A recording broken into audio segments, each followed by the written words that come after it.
Hot summer night for baseball on this Friday night as we welcome you to Miller Park in our coverage of Brewers baseball here on Fox Sports Wisconsin. The Miami Marlins and your Milwaukee Brewers. A different type of fish fry, if you will. Tonight, Kyle Lohse on the hill against Jacob Turner. Kyle Lohse hoping to get the Brewers off to the great second half start. That's what they're pushing for as he kicks off the second half for the Milwaukee Brewers here tonight. Mark Kushan, Jerry Augustine back on board with you here. And, of course, just a few days ago, the All-Star break in New York City, Mariano Rivera stealing the spotlight, really almost away from two Milwaukee Brewers when he made his final entrance, baseball's all-time saves leader, to his famous Sandman. Last time on that national stage, what a humbling experience. You know, there's certain events that we see in our lifetime that produce the history of baseball.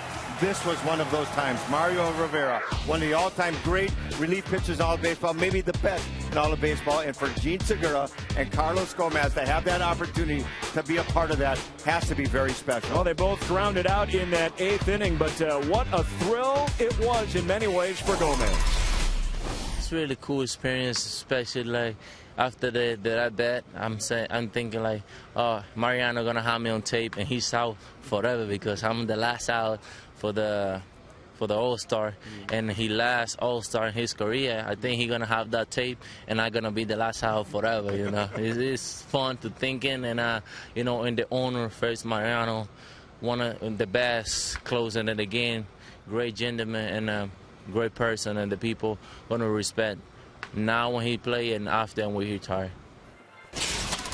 Well, the return of another All-Star, Ryan Braun, looks to be a permanent fixture in that Brewer lineup in the second half. BA and Rock explain when we come back.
Presented by Menards. Save big money on all your home improvement needs at Menards. By Miller Lite. It's not just a good time, it's Miller time. By Toyota. Let's go places. And by AT&T Uverse TV. Check availability at 1-800-PICK-ATT. Rethink possible. Friday night in Milwaukee, Wisconsin. And yeah, we brought a little bit of that South Florida heat here. The Miami Marlins in town. The roof is open, sun setting. It's a great night for baseball. And hi, everybody. We welcome you from Miller Park alongside Bill Schroeder. I'm Brian Anderson. Hope you had a great all-star break. Got 2 all-stars in there, and Gene Segura and Carlos Gomez. And now it's time to get back to work. And getting back to work has been the story today for the Brewers, especially with their former all-star Ryan Braun. 58 games, Rock, but he's been playing hurt most of the year. Yeah, and again, Ryan Braun only 1 game in about a month and a half. June 9th, he went on the disabled list for that thumb problem. He came back for 1 game and then had to leave the team on the bereavement list, a family emergency back in California. But the Brewers have had a difficult time scoring runs. Braun's been out. Ramirez has been out a lot. Corey Hart has not played a game this year. So hopefully, with the presence of Ryan Braun in that lineup, and he just gives you a different look no matter what he does out there. So hopefully that's going to inspire some offense for this ball club. All right, Ryan Braun back in the lineup. Kyle Lohse on the mound tonight. Jacob Turner for the Marlins. Game 1 coming up next.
He's got a big weapon in his lineup tonight as Ryan Braun returns from the bereavement list.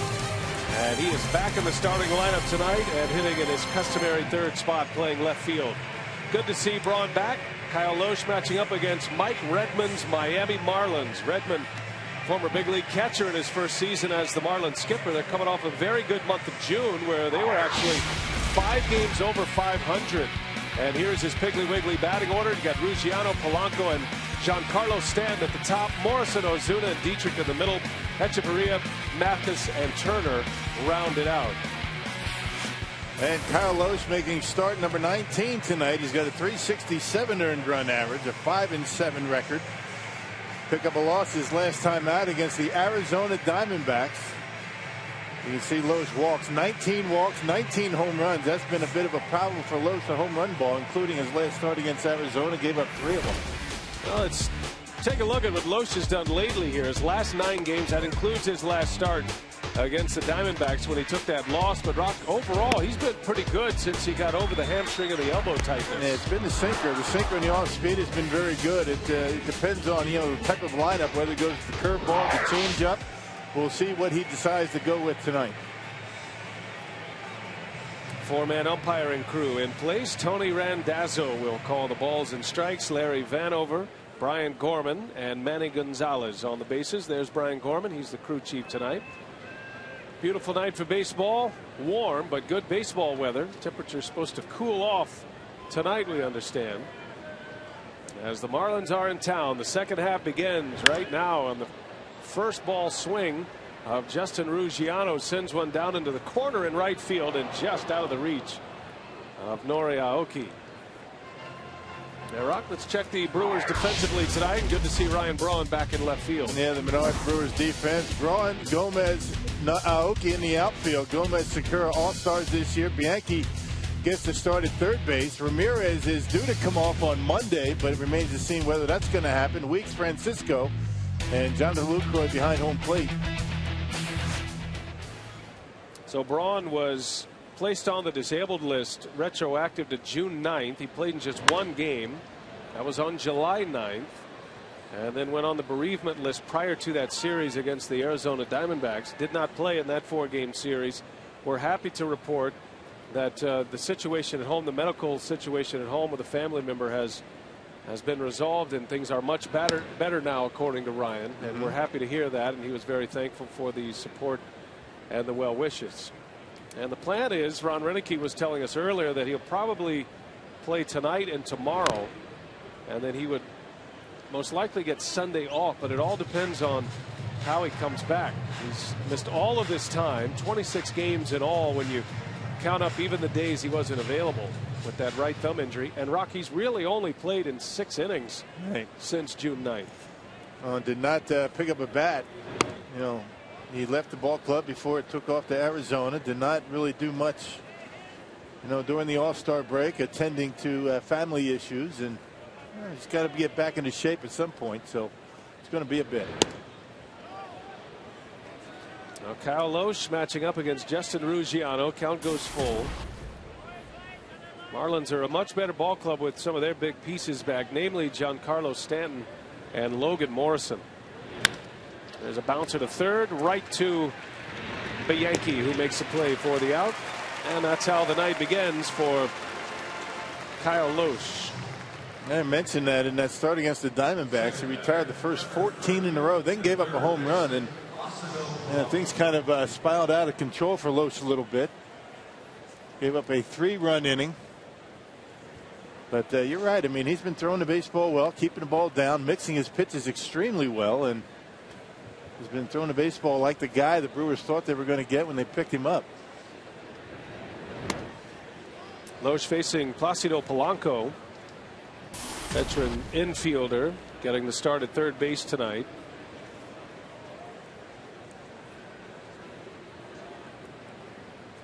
Now Loesch, and you look at his numbers in the month of May, it certainly indicates that he was not pitching at 100%. He never made much of it. He did talk about his hamstring was a little tight.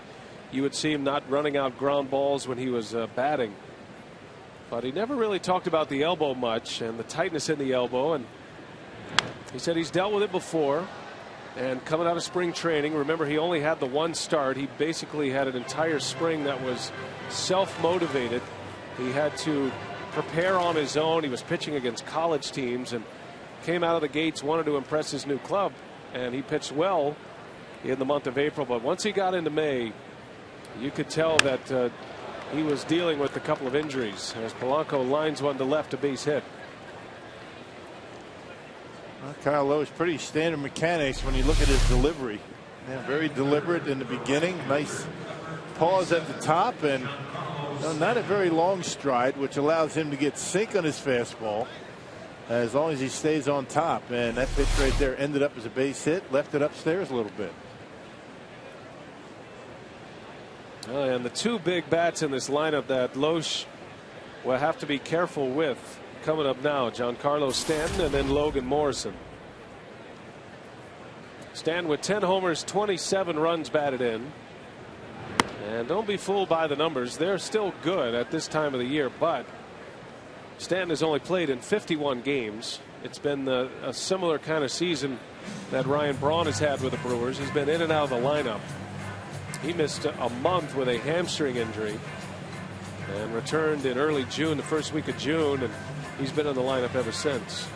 And he came back off the disabled list when the Brewers were in Miami, as well as Logan Morrison. Both of them came off the deal at the same time, and You talk to these folks that follow this team, they'll tell you that the offense has been much better since they've been in the lineup every day. There's a strike on the corner to Stanton. He's been an all-star. Stanton, he can hit him as far as anyone in the game. He's one of those premium athletes that you just don't see very often in the game of baseball. They're good athletes in baseball, but the size, the speed, the power, the throwing arm of Giancarlo Stanton, he looks more like an NFL player than a Major League Baseball player. Yeah, when he's healthy, he can run. Still not at 100% with that hamstring problem, but yeah, when he's healthy, not much you can do out there.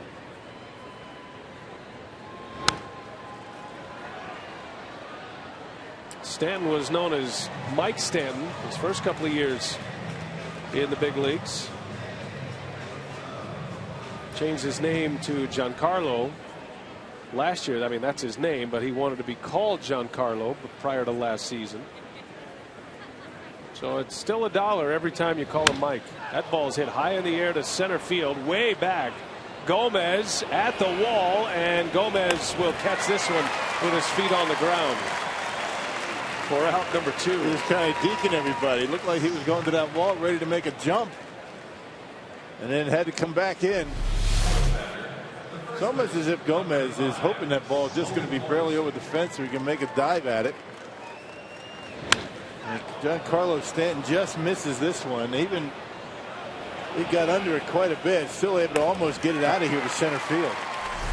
I mean, seriously, how many players in the game can hit a ball that high and that far?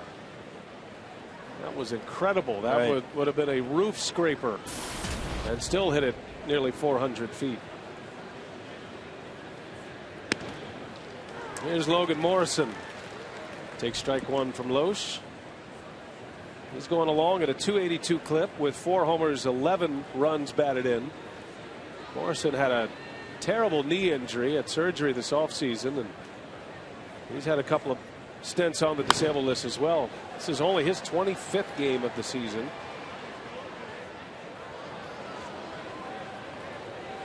Excellent hitter. He protects Stanton pretty well in that number 4 spot.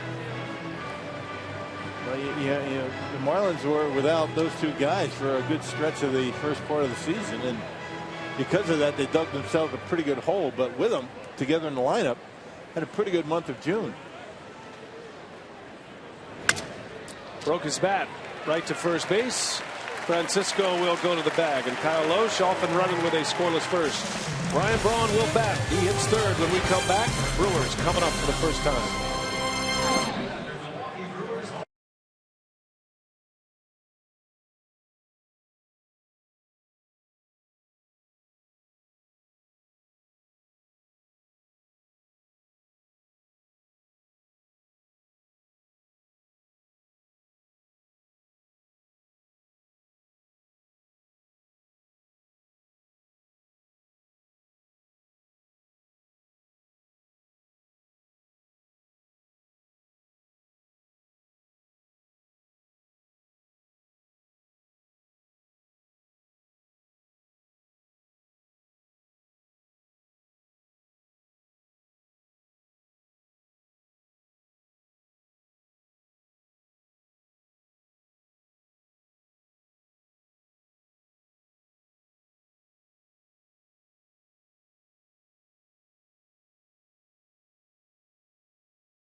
His ball club will play better baseball this second half. 94 games into this, the Brewers are 18 games under 500. Here's his Piggly Wiggly batting order tonight. Aoki, Segura, and Braun at the top of the order. Lucroy, Gomez, and Francisco in the middle, with Weeks, Bianchi, and Loesch rounding it out. And that's the lineup that will face very talented young right-hander Jacob Turner. And 9th start, he's already got a complete game. He's off to a terrific start to his season. He started out in the minor leagues after a rough spring training. 6'5", 215 pounds, Jacob Turner has allowed only 1 home run in 8 starts so far this year. Second go around against Milwaukee. Turner gets a lot of ground balls when he's right. That sinker ball pitcher that he is. As Aoki leads off, and the first pitch is in there for a strike. Yeah, Turner keeps the ball on the ground. You don't see many fly balls from him, and you certainly don't see a lot of home runs from him. I think one of the more impressive statistics on his season line, the fact he's given up 1 home run this year. Yep, and that was to Paul Goldschmidt of the Arizona Diamondbacks back on June 17th. That is impressive. Little tapper over to third base. Polanco will make the play, and Aoki is retired. Well, Jacob Turner had a pretty good start going against Milwaukee. He got a no decision, but gave up only 3 earned runs in 7 innings, allowing only 5 hits. And got pulled in the game where it looked as though he could have gone a little bit further. Only had 89 pitches in that start. He was taken out. And Brewers would end up winning that ball game. Gene Segura had a couple of hits in that game, couple of infield hits. And check that. Actually, the Marlins would win that ball game, but Turner got a no decision. Segura to the right side. There's Dietrich who bobbles, and Segura's in there safely. Dietrich, a converted shortstop. He's got a great arm, as you see.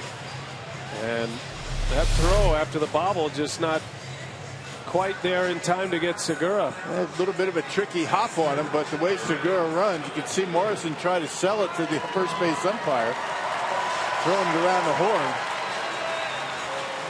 And no ruling on it quite yet, and they're going to give Segura a base hit. Looked like the Brewers got a break. Yeah, looked like the throw beat him in our super slow-mo camera out in center field. So that will go as an infield hit for Segura. He leads the National League in that category. And that'll bring up Ryan Braun with a man on. Braun's had just 3 at-bats since June 9th. And here we are on July 19th. He got a hit in his first at-bat back on July 9th. And was starting the plan to come back and get himself into game shape. And just as the Brewers arrived into Arizona, he got the very troubling news from home and had to be placed on the bereavement list. First ball swinging, fly ball out into shallow center, and Echeverria will make the play for the out. 2 gone in the inning. There's some very talented middle infielders as you check out the Marlins defense, about middle of the pack in the National League in fielding percentage. Echeverria and Dietrich, they're very good up the middle. Jeff Mathis, one of the better throwing catchers that you'll see, and that's the guy to be hanging the signs for Jacob Turner tonight. And with 2 outs, here comes Jonathan Lucroy. He's probably the only guy that was disappointed the All-Star break was coming down. Everybody was looking forward to the break, but Lucroy was red hot prior to the All-Star break, and he's hoping to keep that hot bat going here in the second half. Well, he's really done a lot of damage, Lucroy, and not just hitting for average, but he's thrown up some big slugging percentage as well. He's had 5 home runs in his last 7 games, and he's the club leader in runs batted in overall with 52. Man, that's the thing. There's some guys that get to the All-Star break, they're red hot, they want to keep playing, but those 4 days off, you hope he's going to be able to keep his edge. On the flip side of that, you've got guys that have been scuffling that we're very much looking forward to that break. You see what he's been able to do. Pretty consistent with the home runs, but July already 5. Now Lucroy got off to that slow start, and although he doesn't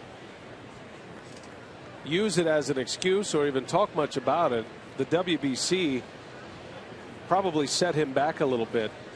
Talking to some of his teammates and his manager Ron Renicky, he went to the WBC as a catcher, but not as the starting catcher. Matter of fact, there were 3 catchers on that club There's a strike, throw to second, and the ball gets away.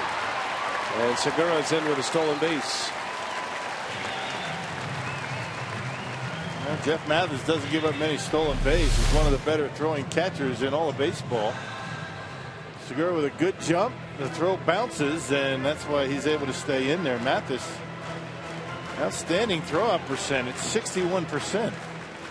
Almost 62%. I mean, that's unheard of. 13 out of 22. And Segura with his 28th steal. He's been caught just 5 times. He's in scoring position for Lucroy. But Lucroy went to the WBC. He was so honored to represent his country in that competition, but he didn't play much, and he doesn't play another position. So he was strictly used as a catcher. He got in 1 start and just a handful of at-bats. So essentially he kind of sat around with Team USA, didn't get a whole lot of game activity for a couple of weeks, and said he felt like he was playing catch-up when he finally returned. And then that slow April, things started to steamroll on him, as this game will make you do every now and then. And those 2 weeks were important for him. I mean, those were like 2 weeks into spring training and just trying to start getting his timing, and then you sit that long, it takes you a while. I mean, it's almost like you have to work double hard to get back to where you were. It took him a while, but he's back. And he is back with a force. 2-2. Lucroy takes one off the plate.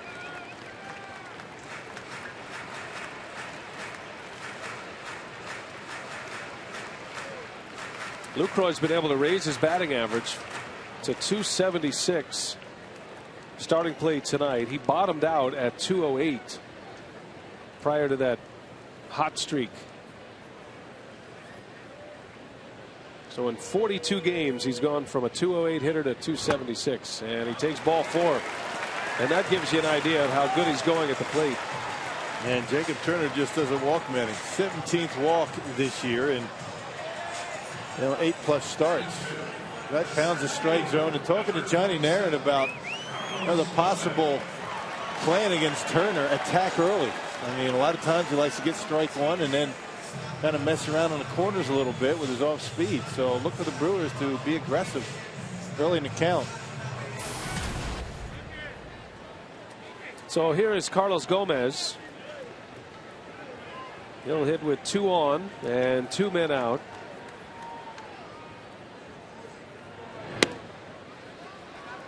Gomez, the club leader in home runs. Check the Powerball home run leaderboard as it stands as we open the second half today. Lucroy has 13 and Segura sitting on 11. Ryan Braun has 9 in his 58 games played. Segura takes off. Right behind him is Lucroy. The throw goes to second. Lucroy safe. A double steal. That's a nice play by Lucroy. I mean, he had to get a very good jump, almost as good as the jump as Segura got, because you knew Mathis was going to go to second base with the trail runner being the catcher.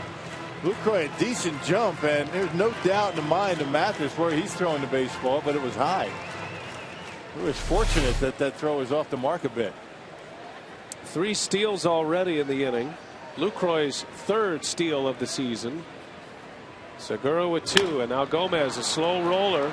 Cutting across is Polanco, and the throw is in time for the out. Gomez is retired, and the Brewers strand a pair. Off and running at Miller Park, 1 in the books. We head to the second.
runs are scoreless here in the top of the second inning here at Miller Park. Gene Segura said he had an awesome experience at the All-Star game in New York, his first selection to the All-Star team, but it was highlighted by facing the great Mariano Rivera. You know, it was the best part in the All-Star game. You know, everybody clapped him, and his last start in the All-Star game, it was pretty good. You know, I would feel so happy, feel a little bit nervous, face him. You know, a lot of people clapped him when he went to the mound. It was a great moment for me. Gene said that's something he'll always remember, especially with it being Mariano Rivera's last All-Star game, and he was just thrilled to be there, and he couldn't stop talking about that experience, B.A. Well, and you can't blame him. And if you're ever going to be ignored, it's best to be ignored when Mariano Rivera is on the mound. I mean, they made the right call because of Rivera's last All-Star appearance. But Segura and Gomez were both a part of it, and maybe, well, probably, most likely, unless something drastic happens, that'll be Rivera's last out in an All-Star game with Gomez at the plate. Well, it certainly won't be, you know, Segura and Gomez's last opportunity to get to that game. And yeah, great experience. It always is. I never actually made one, but they say there's nothing like it to be in that clubhouse with all the best in the business. And Gene Segura, Carlos Gomez amongst that group. Marcell Ozuna strikes out. Loesch got him to chase. And Ozuna is Kyle Loesch's first strikeout victim. And that will be in our head and shoulders with tonight. Looked like he got him on the cut fastball. Yep, right off the outside corner. Ozuna swings and misses. So you know, both of these guys are going to try to attack the strike zone early in the count. You know, first, second pitch, and then try to get hitters to chase. The more patient team will probably be the team that ends up with the most success. Here's Derek Dietrich, a talented shortstop in college at Georgia Tech. Originally drafted by the Tampa Bay Rays, now playing second base for the Marlins. Bouncer to Francisco, hangs in there on a tough hop, and there is out number 2. And the Brewers hope the San Diego Padres in a 4-game series this Monday through Thursday. For tickets, call 414-902-4000 or visit Brewers.com. Yeah, looking forward to that. A 4-game series with the Padres. Thursday day game here at Miller Park. That's right. Got a matinee coming up on the homestand. Then the Brewers will hit the road, headed to Colorado and Chicago. So this will be a 7-day homestand in all. 3 against the Marlins, 4 against the Padres. Been nice getting used to the house again. 4-day All-Star break and then a 7-game homestand. Feels good. Adeiny Hechavarria, talented young shortstop for the Marlins. Our friends from Marlins Television are here, and check it out. Rich Walton, it's Preston Wilson's birthday today. Yeah, so the Italian wishing him a happy birthday. Nice. Very nice. We aim to please here in Milwaukee, don't we? Hechavarria singles to right. He's been a hot hitter in the month of July, as a batting average over 400 this month. And you see why. I mean, taking the ball to the opposite field, more of a pull conscious hitter early in the season, but they've been working with him, working on his approach, and he shoots that pitch right into right field. Well done. And no real surprise when a guy's been swinging the bat as well as he has. You can't put an average together over 400 for a good stretch by pulling everything.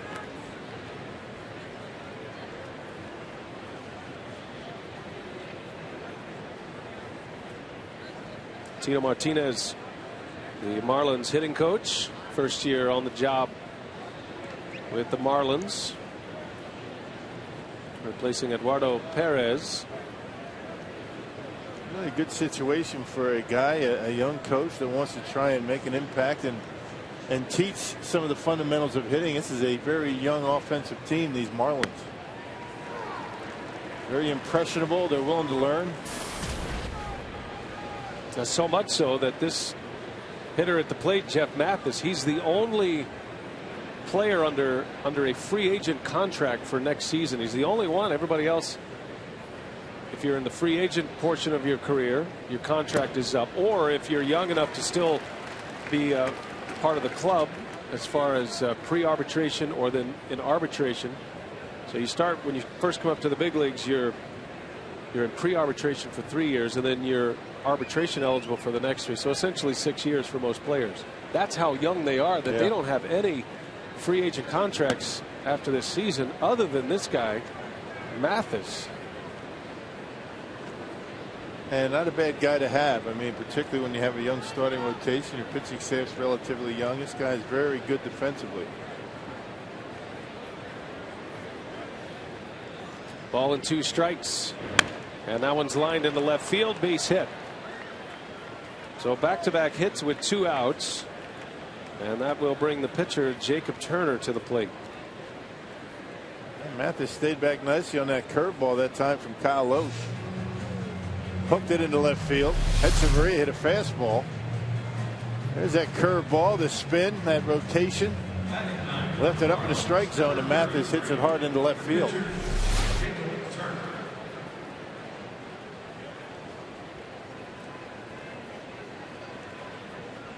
So here is the Marlins pitcher who has 2 hits this year. He's 2 for 17. One of those hits was a triple.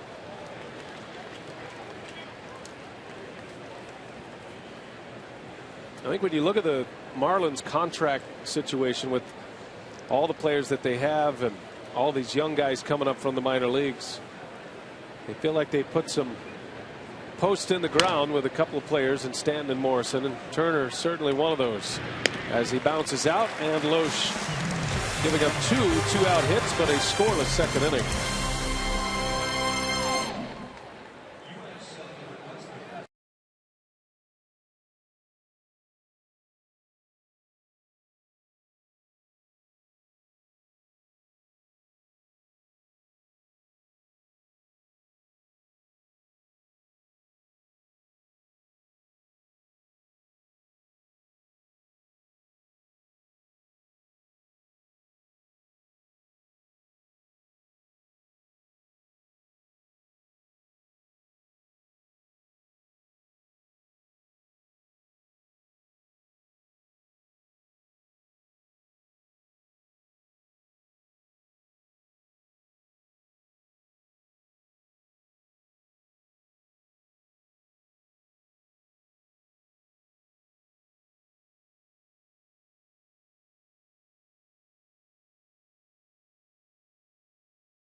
Baseball after the All-Star break. A scoreless game going here as we head to the bottom of the second, and it's now just a 68-game season for the Brewers. But after the All-Star break, why not take a look back at some of the first half highlights? So tonight on our AT&T Twitter poll, we're asking Brewers fans to weigh in on which first half highlight is most important for the second half. The All-Star duo of Carlos Gomez and Jean Segura, tonight's starter Kyle Loesch and his 11 quality starts, the bullpen, which has been fantastic, and the debuts of several guys with so many injuries. More of guys like Logan Schaefer, Sean Halton, Juan Francisco, Scooter Gennett. There have been so many this year, guys. So Brewers fans, weigh in. You can tweet us at FS Wisconsin. And BA, there are some silver linings despite a tough first half for the crew. Yep, and it has to be that way. You have to look forward, and you allow some opportunities. And that was the best part of that whole segment, Sophia. That is, man, that looks good. Will Brisket, I love it. Yeah. The great eats here at Miller Park. Always part of the fun coming to this ballpark. I noticed Adam Richman is here from the Travel Channel. Yeah, Pandemonium, Man versus Food, all those things. Yeah. Yeah, they're here shooting an episode of an upcoming show. I'm not sure when it's going to air, but he's here all weekend, and they're going to be out in the parking lots. And Pandemonium is, I think, the name of the show. They're going to go around different sports venues and talk about and get up close and personal with some of the tailgating. There's Adam Richman right there. Well, that's not him. That's Juan Francisco. That's Juan Francisco. I'm sure he can eat, but there he is, right there. He's got the full crew here.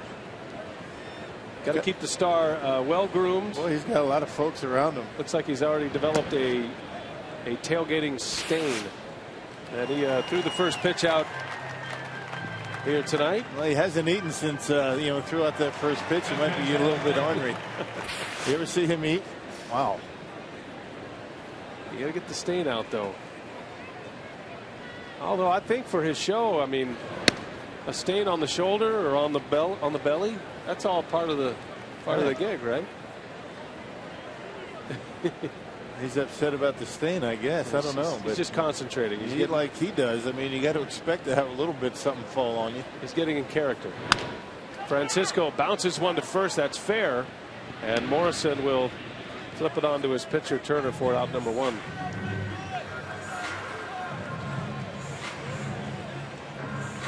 The old man versus food. I always enjoy the episodes where he's eating the spicy stuff. Yeah.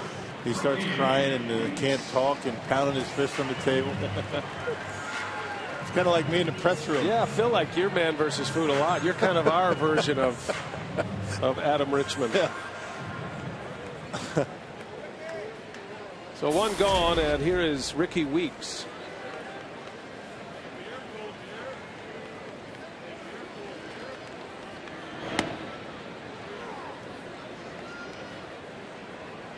Yeah, Miller Park was busy during the All-Star break. The Paul McCartney concert, a huge success. What a great show McCartney put on, we were told. Had a packed house. Good to see Miller Park all full for the All-Star break. It was actually Tuesday night. 71 years old, Paul McCartney. He sang for 3 hours. Yeah, they said he 3 hours straight. Yeah, that's pretty good.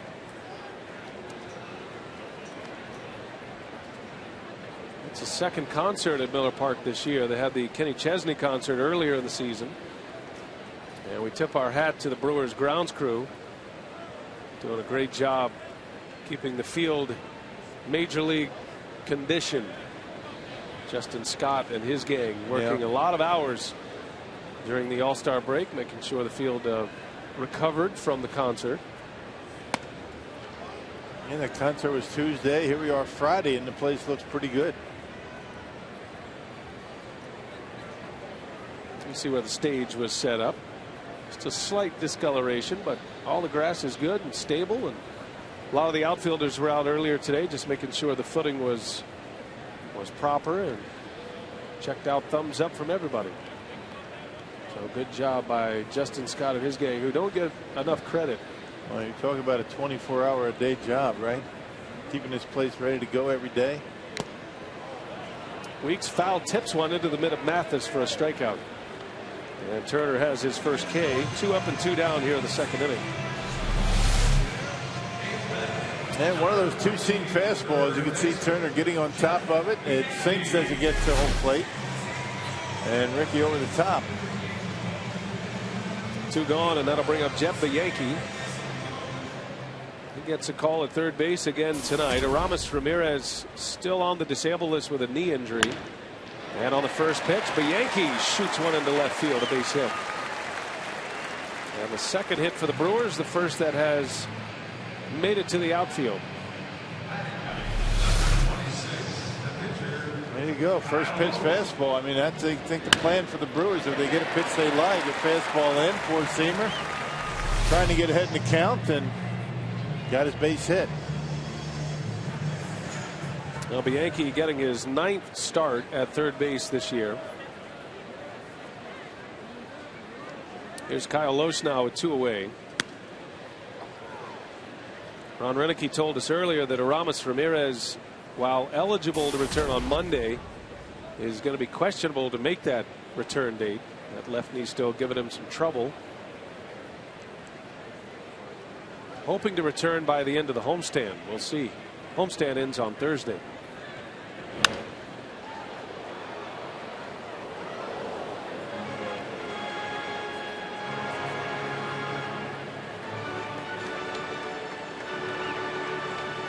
Ramos has been busy with his rehab. He spent a lot of time with the athletic trainers. It's a lot of hard work and isolation to try to come back from an injury. Second time he's been on the DL with that left knee injury.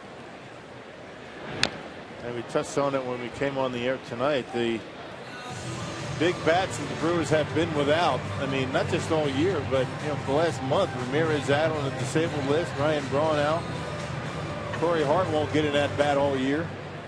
That makes it very difficult to score runs. Well, the homestand ending Thursday afternoon, and Ramirez hopeful to come back.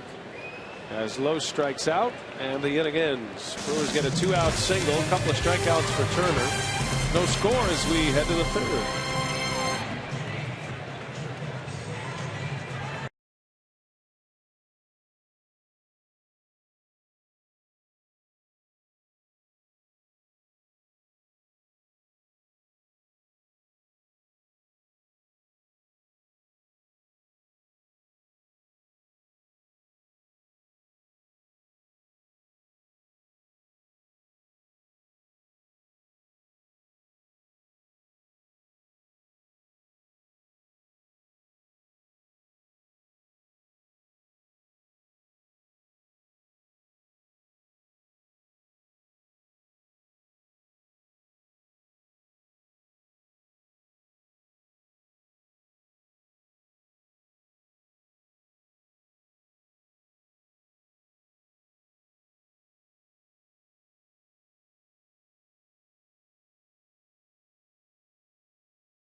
Brewers and Marlins. I'm Telly Hughes, joined by Brewers Chief Operating Officer Rick Schlesinger, who is here to tell us some really cool things happening this weekend here at Miller Park. First off, with the throwback uniforms honoring the Negro Leagues tomorrow. Right, the 1923 Milwaukee Bears, the Negro League team entry that year.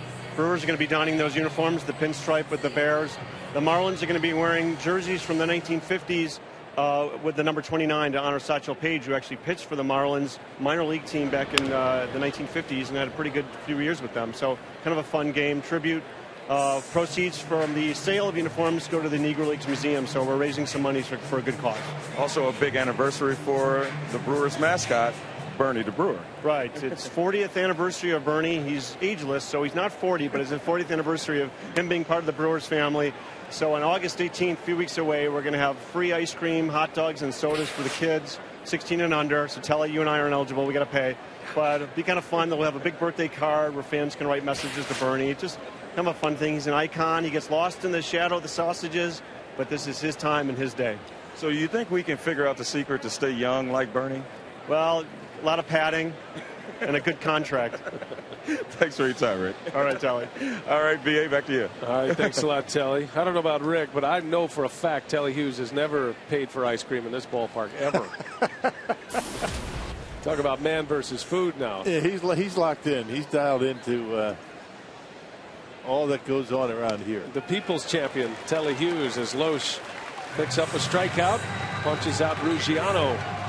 His second K in the first out of the third inning. Well, this year, Fox Sports Supports is proud to partner with Stomp Out Bowling, the leading national anti-bullying organization for kids and teens in the United States. Stomp Out Bowling focuses on preventing bullying and all forms of digital abuse. It educates against racism and hatred, deters violence in schools and online, and helps at-risk students. To learn how you can help, please visit stompoutbowling.org. Strike one to Placido Polanco. Marlins with 3 hits, all singles. 2 of them came with 2 outs last inning. Polanco had the other one. He had the first one.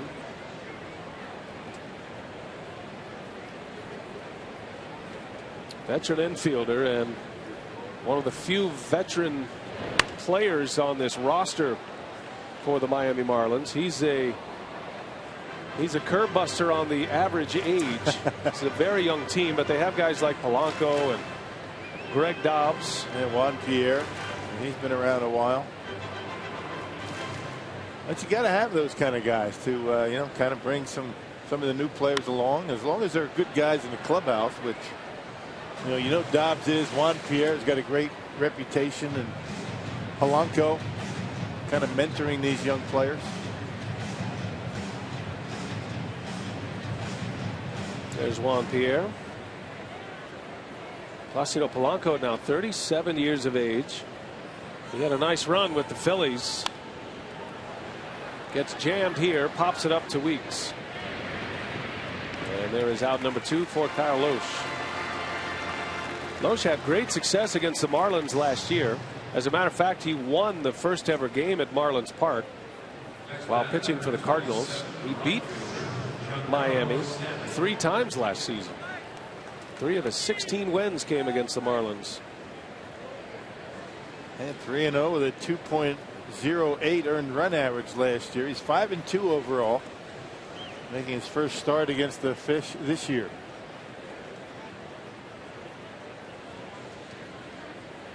Two outs. Giancarlo Stanton at the plate. Almost hit one out his last time up. Hit a rainmaker that Gomez caught about a step in front of the wall in center field.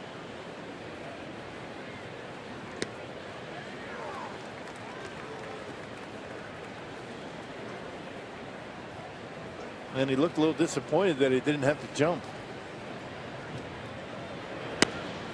He was hoping for a 5th home run saving catch. He's had 4 this year. One of them saved a game when he robbed Joey Votto of a home run, the last out of a game. That preserved a victory for Kyle Lohse.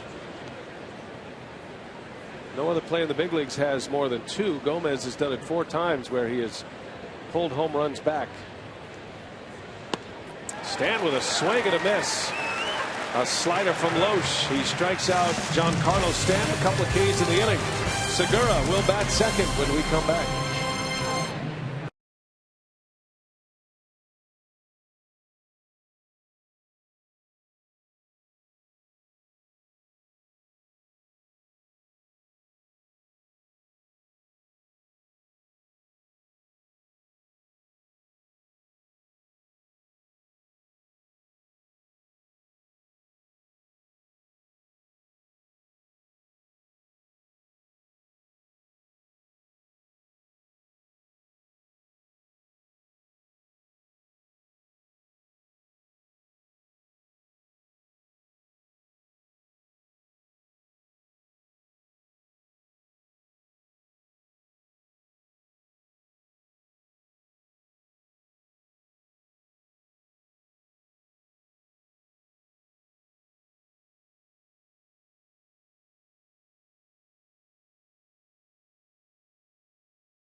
It is presented by Piggly Wiggly, the official supermarket of Fox Sports Wisconsin. By Ho Chunk Gaming Wisconsin, your ticket to more. And by Marshfield Clinic, don't just live, shine. No score as we head to the bottom of the third. Beautiful Miller Park with its spacious concourses and its outstanding team store. That's just one of a couple spots you can buy all the great merchandise. Nori Aoki leading all for the Brewers as we begin play in the bottom of the third inning. No score here. Loesch retiring the side in order in the top of the third. Aoki, Segura, and Braun first three up.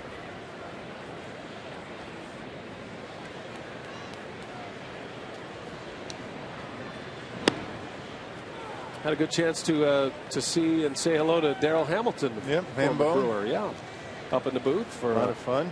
A moment. Working for the MLB Network now. Used to be in the commissioner's office. So Darryl's still in the game, and he's kind of responsible for Adam Richmond. I saw wherever you saw Adam Richmond, you saw Darryl Hamilton. Oh, he's got a handler, a former big leaguer. I don't know. I think Darryl's part of the show, but always a lot of fun. Darryl Hamilton. Well, he's doing a great job on MLB Network, transitioning nicely to the broadcasting world. 2-2 to Aoki, and shoots that one foul in the seats. Hope everybody's all right. It's incredible how Aoki can hit a foul ball where he hit it. I mean, it's amazing. It's like a cricket swing where it's just a glancing blow, and he does it all the time.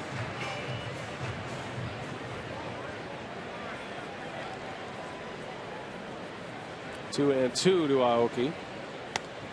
And the count goes full. And me and Darryl Hamilton were teammates back in '88 with the Brewers, and spent some good time with him.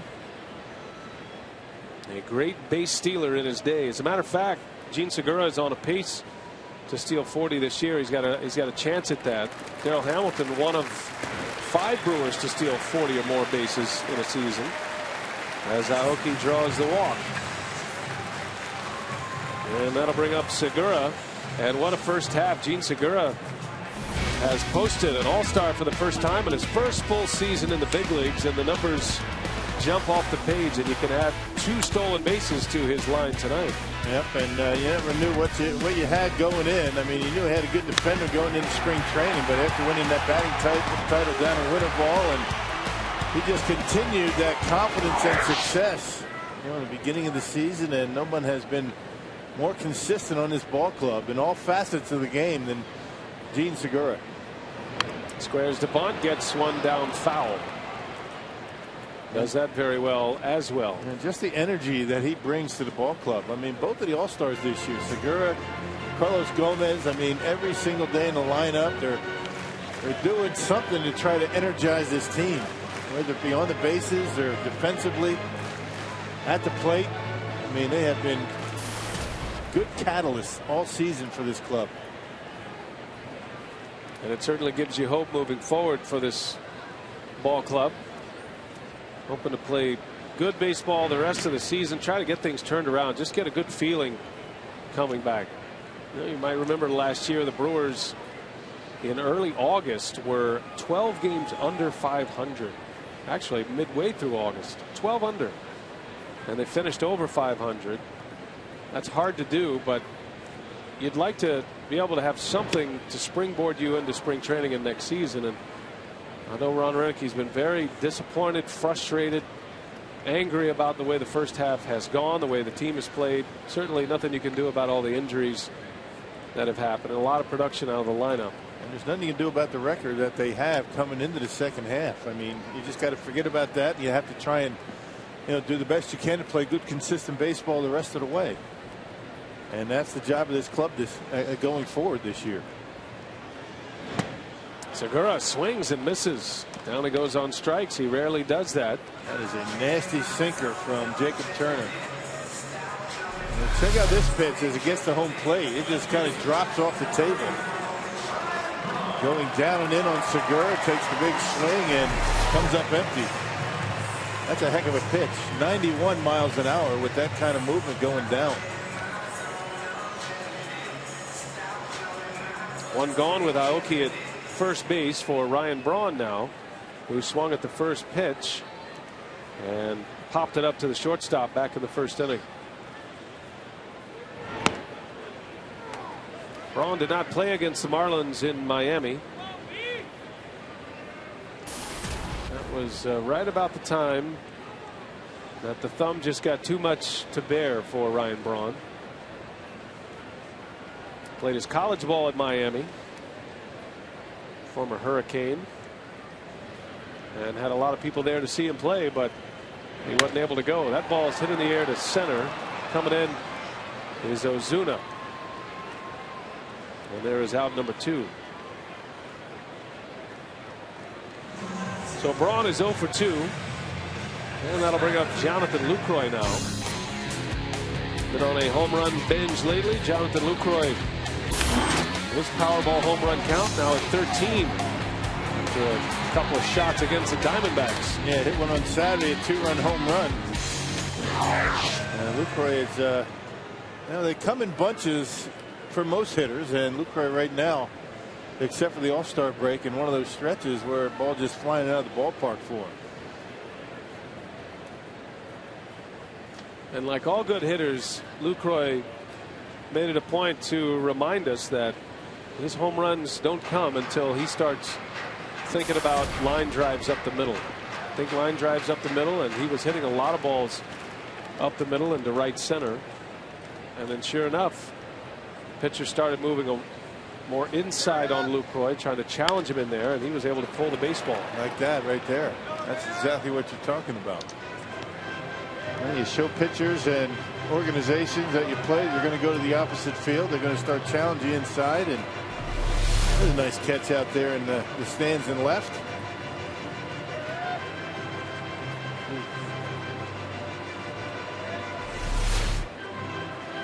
Veteran catcher Jeff Mathis behind the plate. Doesn't move into position until the last moment, so as not to tip off the location of the pitch. Lucroy back up the middle, right on cue. Yeah, you saw the location of the pitch. Middle in. Lucroy pulls the hands in, and the knob of the bat leads the barrel of the bat through the strike zone. And check it out. Watch the knob of the bat. You can see it. That leads the bat through the hitting zone, and the belt buckle opens up, and hips and hands. That's the way you hit. And I wish I could have done that back in the day. He is in a tremendous groove right now. Took a very close pitch to draw a walk in the first. Now he singles with 2 strikes. And 2-men aboard for Carlos Gomez.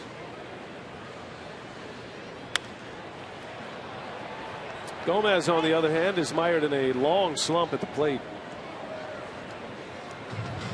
0 for 1 at the All-Star game. 2 for his last 34. And he has seen his batting average drop from 320 to 294 at the plate. One of those 2 hits, a home run. And check out Lucroy. I mean, he's just dead on looking at Aoki, see if he's going to get a jump. Now the Brewers executed a double steal in the first inning. Very similar scenario, but it was Segura as the lead runner. Got a lot of trust in your first base coach, Garth Orrs, to make sure that Morris is not going to come in behind you, because he's really not too much worried about that first base. We got a nice lead. Gomez down on strikes. Chased a breaking ball. So twice the Brewers have stranded a couple of base runners. Still scoreless at Miller Park.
Baseball's long-standing commitment to raising awareness of ALS. Major League Baseball and all 30 clubs are once again teaming up for ALS. Earlier tonight, the Brewers hosted the ALS Association Wisconsin chapter with their second annual Chasing a Cure tailgate party. The ALS Wisconsin chapter strives to improve the quality of life of ALS patients and their families by providing much-needed equipment, resource guidance, and support services. Great time had by all. Brewers pitcher Jim Henderson was out there taking part. And it's an honor to have him, and it's a dreadful disease. And they have a good buddy back in the East Coast that's battling that right now, and it's a horrible thing to go through. Not just for the victim, but the families as well.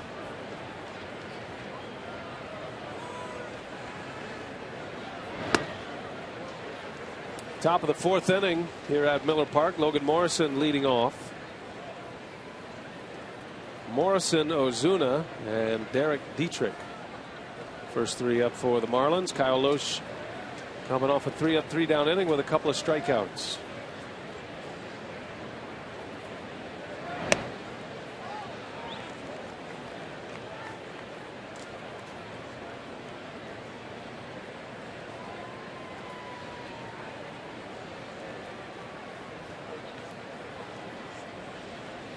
Lohse has given up 3 hits, all of them singles.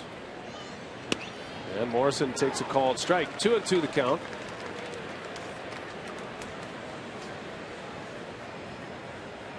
That's about as perfectly throwing a fastball as you can have right there, right on the outside corner at the knees. See what Lohse has in mind for him on a 2-2 count. Morrison in the air to center field. Gomez easing his way back, and he's got it for the out. Tell you what, you can just almost write in an F8 when Gomez goes about his business out there.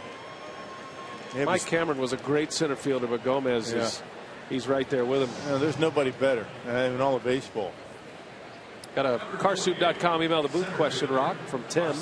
He wants to know, are there any memorable second half highlights from your career? Well, the greatest one, I mean, I wasn't involved, but I was personally, I witnessed it. I was on the team when Paul Molitor had his 39-game hitting streak. It started in the first game back from the All-Star break and went 39 games.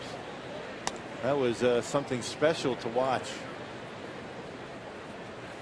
Well, there's been a lot of second half highlights as far as the tenure at Miller Park. Of course, 2008. That stacks up there among the best. And remember, the Brewers actually acquired CC Sabathia right before the All-Star break. He made 2 starts before the break, and then he got on a great run in the second half. I thought last year's comeback was pretty impressive. Yes, it was. In the second half. Everybody gave up on the Brewers under 500, ended up making a run at the wild card, and it just came up a little bit short and ran out of steam, but it was a nice second half for the crew. Brewers went from being 12 games under 500 in August, and they got within a game and a half of the second wild card spot by September in about a month's time, and they finished with a 500 record. They're going to have to go a little bit this year to break 500. They're 18 under starting play tonight.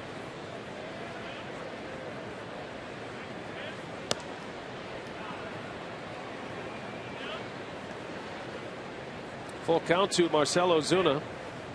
He's one of the young players that earned his spot on this roster while Giancarlo Stanton was out with a hamstring injury.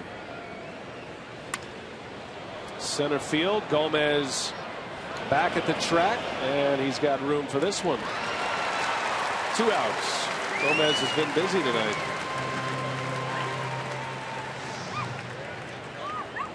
Well, get ready for Fox Sports 1. It's coming fast. America's new 24-hour sports network.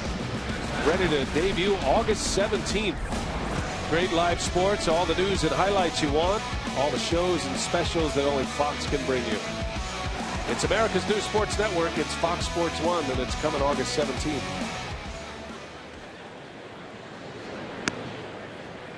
Derek Dietrich takes strike 1 from Lohse.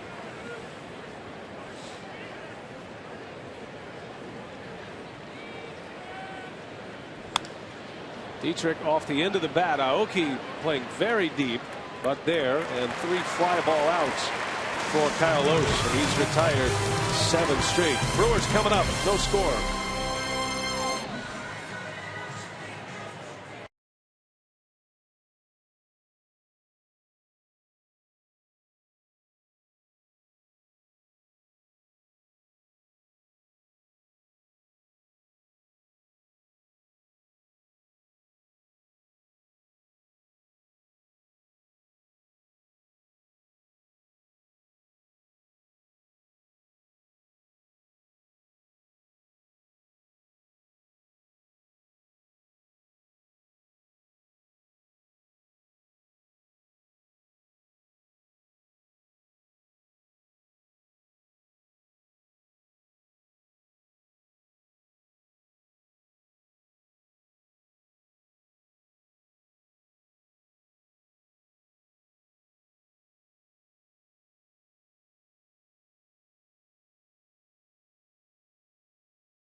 It's the 40th anniversary of Bernie Brewer. Bring the family out to Miller Park August 16th through the 18th for birthday weekend at Bernie's, presented by Southwest Airlines. Visit Brewers.com/Bernie40 for details. Got a big birthday card there, Rock. Yeah, that's it. You go on out there and write a nice message to Bernie. I bet Bernie's scuffling in this heat. A little bit. You know, with the big mustache. He's aging fast. You know, on that Sunday, kids eat free and party on the plaza. There's a giant card on the field lever that you just saw. You can sign now through August 18th. Okay. It's out there, and come on out and write a nice message for Bernie. Right. Praise in public, criticize in private. How could you not like Bernie Brewer? I mean, with a mustache like that. Friday, get a free can koozie, first 20,000 fans. And on Saturday, Southwest Airlines has ticket giveaways. It's been a year of anniversaries for the Brewers mascots. Bernie 40, the famous racing sausages celebrating their 20th anniversary. Right. It's been quite exciting off the field. Yes, it has. This year. Have you had anything special to report other than your dramatic weight loss? That's about it. That's taken up pretty much all my time. Figuring out ways to stay away out of the refrigerator. The flip side of man versus food. The psychological battle that it is. It is, too. You're doing good, man. Back to your playing weight almost. I think I'm done. I'm going to go ahead in the other direction soon. Yeah, when you start getting lightheaded every day, you might want to start up the intake a little. By the end of the season, I'll be up 10. Nah, just kidding. Full count. Jacob Turner matching up against Juan Francisco to start this 4th inning.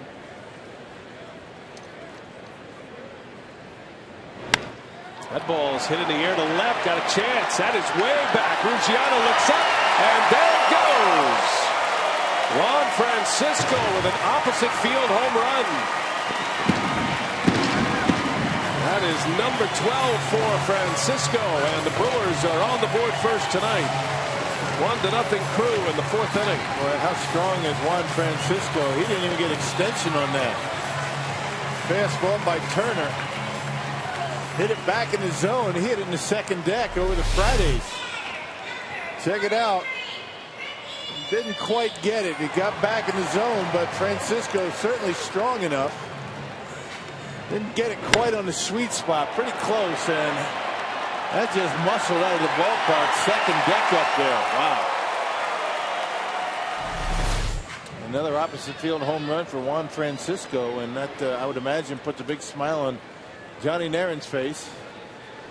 And it's a rarity for Turner to give up home runs. It's only the second one this year. It's an amazing stat. Now he'd go the entire season leading up to tonight with just one allowed. That was back in mid-June, and now Francisco gets him second allowed this year. 1-0 Crew.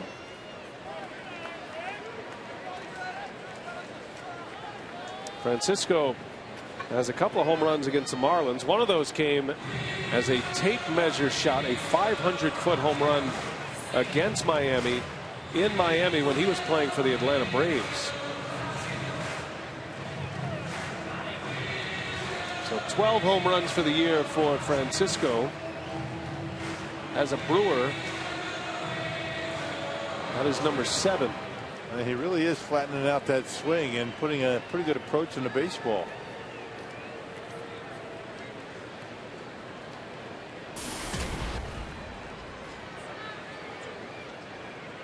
Two balls, no strikes on Weeks, and he takes one in there from Jacob Turner.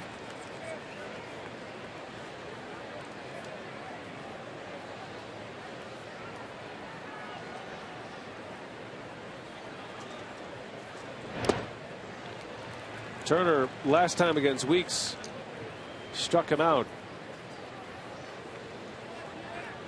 Former first rounder Jacob Turner by the Tigers. That was back in 09. He was the 9th pick overall out of high school in the St. Louis area and signed a major league contract, a 4-year major league contract out of high school as Weeks draws the walk. Turner unusually wild tonight. That's his 3rd walk issued in this game. Yeah, tonight's time of the game winner is the Last Chance Saloon in Judah, Wisconsin, if they call the Brewers in the next 24 hours. The Last Chance Saloon gets 40 Miller Lite beer pen tickets to the Brewers home game this year. It's offered courtesy of the Tavern League of Wisconsin and Miller Lite.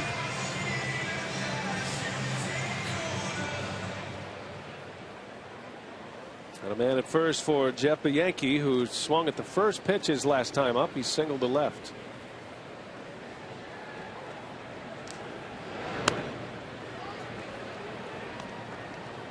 Now when the Marlins started trading away most of their heavy contract players, and that started last season, Turner was part of it. He was a prospect in the Tigers organization, one of their top pitching prospects. As Bianchi lifts one out to Ruggiano in left field for out number 1. That was right before the trade deadline last year. It was on July 23rd that the Marlins traded away Omar Infante and Anibal Sanchez to the Tigers, and they proved to be key cogs in that World Series run for Detroit last year.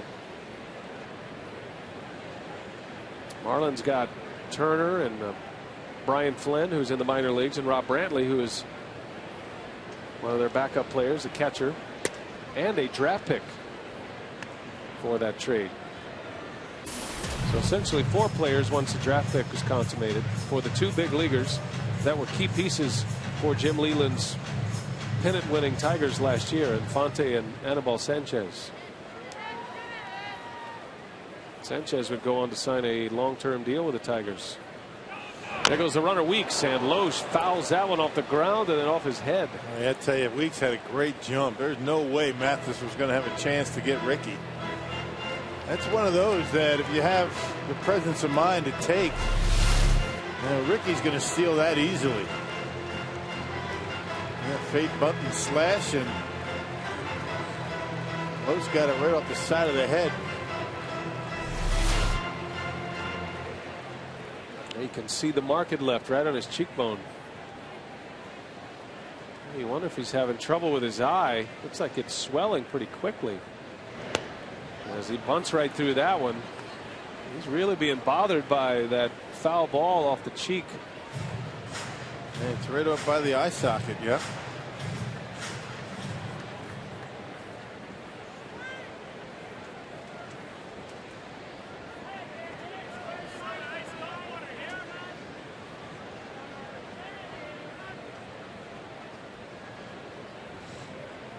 That's why you got to have a good cut man in that dugout to keep the swelling down. Ice pack coming. Weeks takes off, and Loesch takes the pitch. Throw to second is late. Everybody falling down. Loesch, Mathis was trying to get an interference call. But when it's all said and done, it's just a straight steal of second base, and Ricky Weeks is in scoring position. And 4 stolen bases on Jeff Mathis already in this ball game, and that's highly unusual. Not sure there's contact made. Loesch is sprawled out over home plate, but no call made. 2-2. Loesch has 2 RBIs this year, and he shoots one to right field. That is slicing, and it is foul. Not by much. That was close. Garth Orr jumping up and down, and he thought that one might have been a fair ball. You don't see that kind of reaction out of Garth very often. Ron Roenicke wants to have a chat with Larry Vanover. Close. Hard to tell from there, but Stanton wasn't sure. You could see his reaction. Stanton thought that might have been a fair ball. He threw it in pretty quickly. Any part of the ball hits any part of the line, it's a fair ball. There's a painted line down there at that point, so you don't see the splash like chalk would give you. Loesch breaks his bat, and in foul territory, Polanco makes the play. That was a painful at bat for Loesch. Not only does he have the sting in his hands, but he's got a little knot developing under his right eye. Yeah, get some ice on it and maybe get that swelling down. And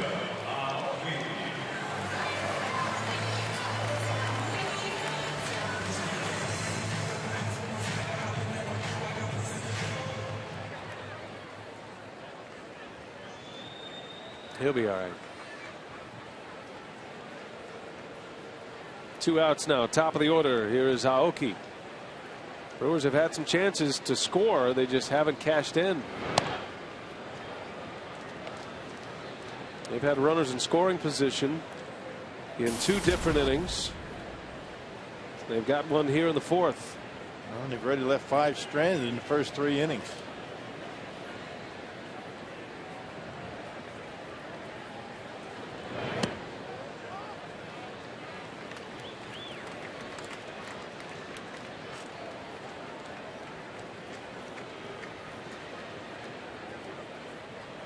Aoki walked his last time up. One of 3 walks allowed by Turner. Fastball missed. 3 balls, no strikes on Aoki.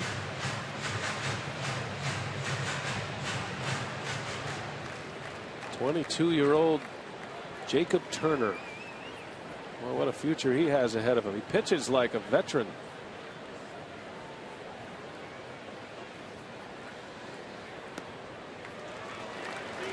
And Aoki draws the walk.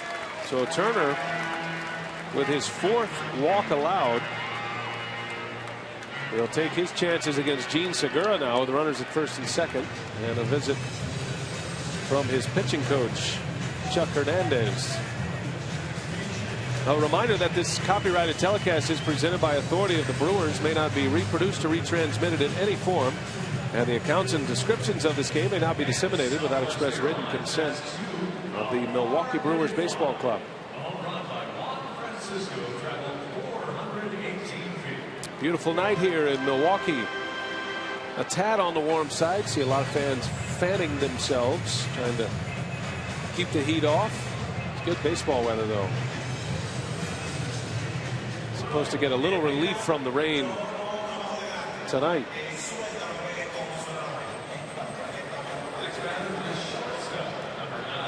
I don't mind the heat,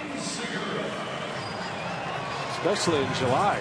I mean, based on the kind of the spring that we had here in Milwaukee, as cold and wet as it was, I think this has been nice weather.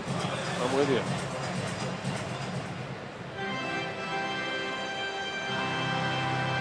So here is Segura with a chance. 2 on, 2 out. Brewers lead 1-0. That run came earlier in this inning, a home run by Francisco, a leadoff home run to the opposite field.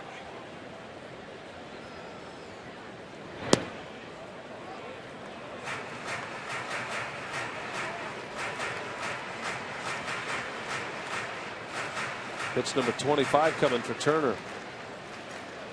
And he's sitting at 70 here in the 4th inning. He went 7 innings against the Brewers in his only start against him back in June, but only needed 89 pitches to get through 7.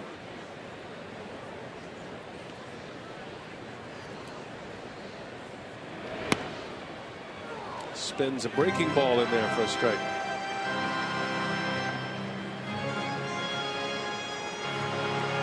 Remember Bob Tewksbury? Oh, yeah. That was one of the comps for Jacob Turner when he was drafted in the first round of 09. Bouncing ball to second. Segura is out, and the Brewers come up empty again with runners in scoring position. But there is a tally on the board thanks to Juan Francisco. Opposite field home run, his 12th of the year, and it's 1-0 Crew.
Top of the 5th inning. Let's take a look at our Brewers minor league report. Rob Wooten, representing the Nashville Sounds at this year's PCL All-Star Game, faced one batter in that AAA All-Star Game, a ground out. This season, Wooten has 19 saves, which ranks 4th in the PCL. B.A.? All right, Telly, thanks. Congratulations to Rob. PCL All-Star Game in Reno earlier this week. And they're back at it in AAA. They started again last night. Echeverria with his second hit. Boy, this guy is on fire at the plate, and it's bobbled in right field. And Echeverria is going to end up at second base. Aoki had all kind of trouble with that one. That's going to be an error right there. If Noy is able to get it the first time, Echeverria certainly is going to have to stay at first base. Bobbled it once, bobbled it again, and that'll be an error on Aoki, you would think. Yep, it is.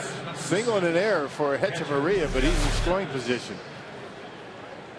That's Aoki's second error of the season. Normally a very sure-handed outfielder, and a former Gold Glove winning outfielder during his time in Japan.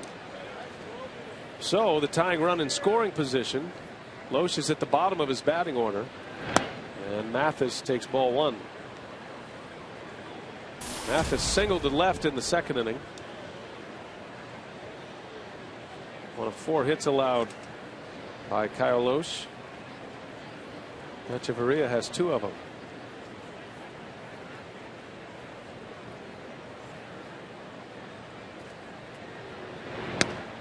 There's a strike. A little breaking ball in there. Ron Renneke very familiar with Jeff Mathis. They were together in Anaheim. Spent 6 years on the same ball club. Renicky is the bench coach, Mathis as the backup catcher.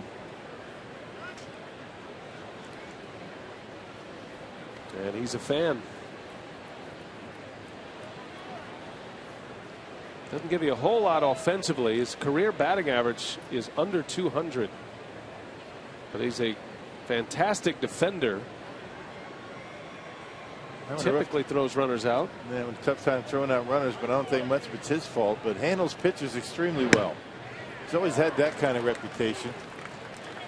Tell you what, if you're going to hit 197 for a career, you better be, as a backup catcher, a great guy, first of all, a great defender, and somebody who has a little bit of leadership and some qualities off the field, and obviously he does. And that's why the Marlins gave him a couple of years on a contract. They bring along a young pitching staff, and who would know that better than their manager, Mike Redmond, which was a role that he served. And he did the same, right?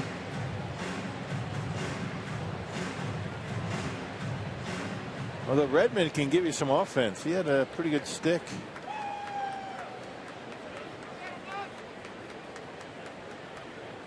One of the many former catchers managing in the big leagues.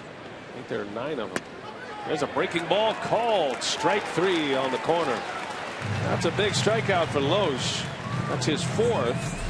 And it gives him his first out with a runner in scoring position. Yeah, breaking ball. Looked like the slider or cutter. Catches the outside edge. And Jeff Mathis not able to advance the base runner. The Charter high-speed pitch for these two starters today. Loesch at 91. Turner's topped out at 94. And Turner will bat with 1 away and a runner at second.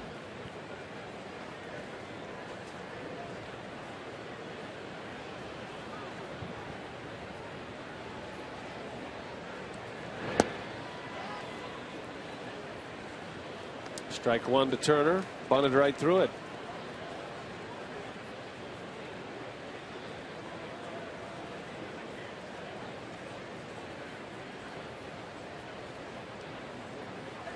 Interesting that Turner's trying to advance the runner to third here.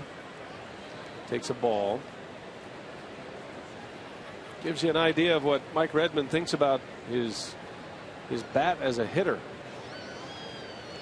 You don't see pitchers very often with 1 out and a runner at second. Try to bunt a runner to third. Sometimes with first and second you do.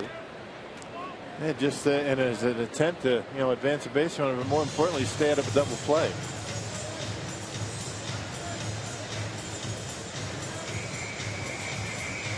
Well, if they're not sure about the signs, go down there and tell them what to do verbally.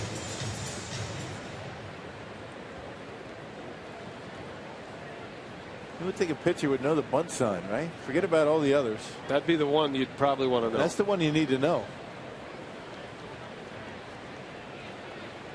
And he swings away.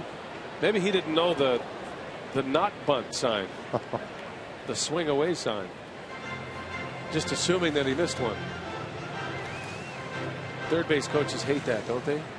Because now you're kind of exposed on your signals. There's always eyes on the third base coaches trying to pick up something. Yes, sir.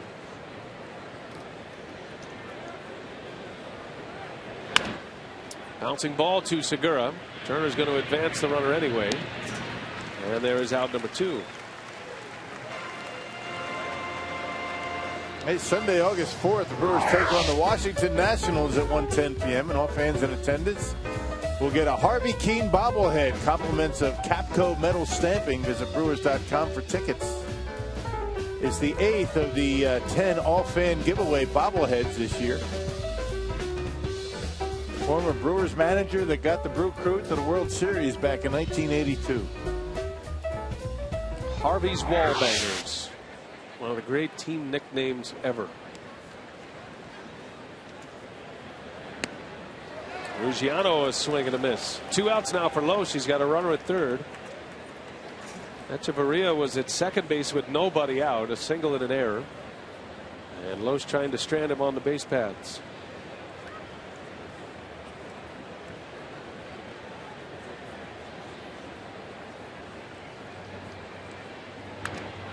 Off the end of the bat. Teams don't have nicknames anymore like they used to, right? It seemed like when I was growing up. Big Red Machine and things like that. Right? Harvey's Wallbangers, We Are Family, Pirates. Right, yeah, you're right. I guess none of us are creative enough. I think that's our responsibility to nickname them, right? Well, we have some for some teams. You just can't say them on TV. That's a good point. Good point. Not airworthy. Right, yeah.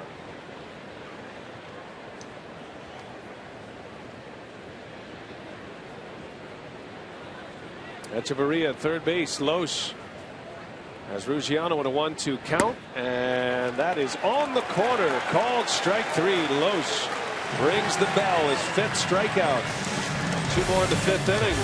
Ryan Braun ready to lead off. We're headed to the bottom of the 5th.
Lead as we have a rock climber out there in the dew deck.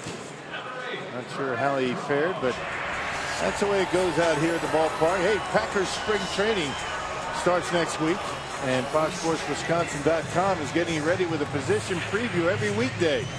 Read the latest in the series as Paul Emig examines Green Bay's safeties. How's the safety situation shaping up in your mind? I don't know. You're going to have to read and find out. I'm going to have to check it out. FoxSportsWisconsin.com. There you go. Here's Ryan Braun leading off for the Brew Crew in the bottom of the 5th inning. Braun will be followed by Lucroy and then Gomez. 1-0 Crew on a home run by Francisco. Just the 2nd homer allowed by Jacob Turner all season.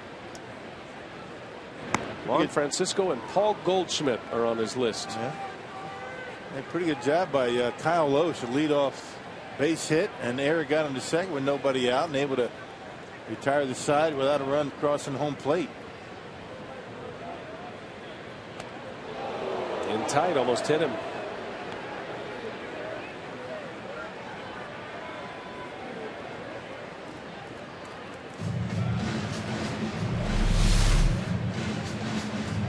See how far off the plate Ryan Braun stands, but still Turner straightens him up, keeping him off that outside corner.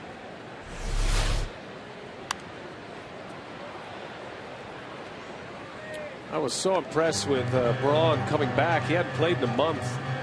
And his first at bat when he came back, he singled to right field. First pitch. That was his only hit of the night. He was 1 for 3, played 6 innings that night, and this is his first game since that time. That was on July 9th. I figure it's going to take him a while to get back. I mean, not even Ryan Braun could take that much time. I mean, a month and a half with 3 at bats, and he did get the base hit his first time up, but it's going to take him a few games to get dialed in. I would imagine he's going to be dialed in a lot quicker than most. 2 balls, 2 strikes on Braun. And he got him. Turner strikes him out. That heavy sinker that he throws, and that's been his pitch tonight. He's been impressive, other than the home run by Francisco. Yeah, 4 walks on his record. That ties the season high this year. Got the strikeouts. That power sinker has been a good pitch for him, and he made that one mistake to Juan Francisco, and he finds himself down 1-0. Second matchup against Milwaukee this year. He took a no decision back on the 11th of June. He had a terrible spring training and was sent to AAA New Orleans. But then he got off to a great start in AAA. And then he earned a call up in late May, and he has been very good since that time. 80 pitches, 1 earned run, 4+.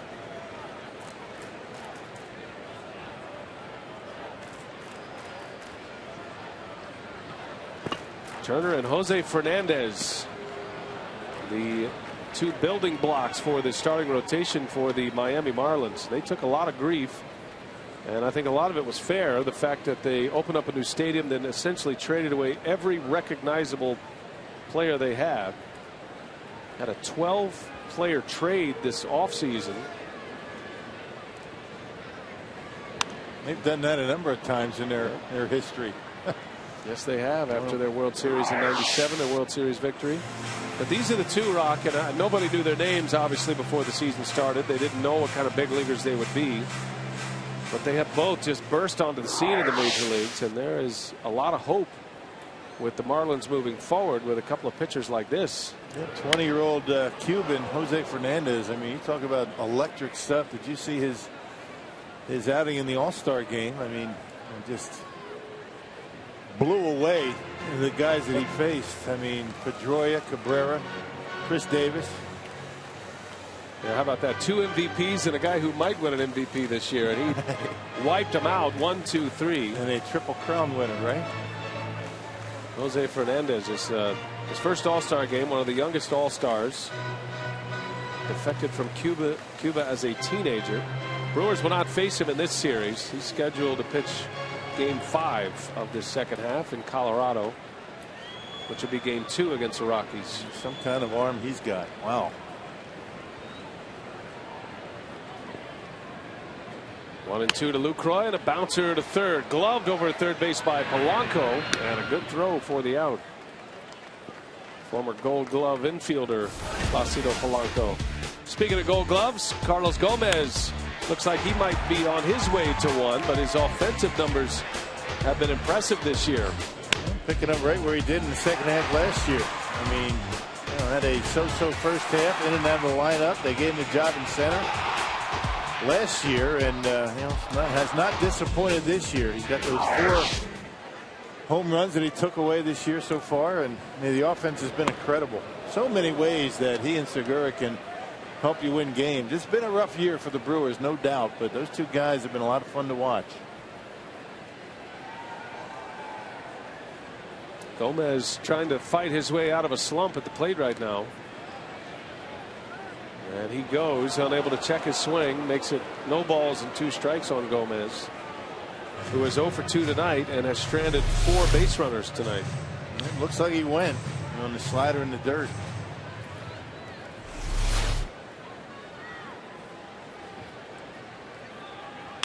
Gomez into left field, fair or foul. That is a fair ball, home run for Gomez on an 0-2 pitch. Bernie hits the slide, and the Brewers take a 2-0 lead.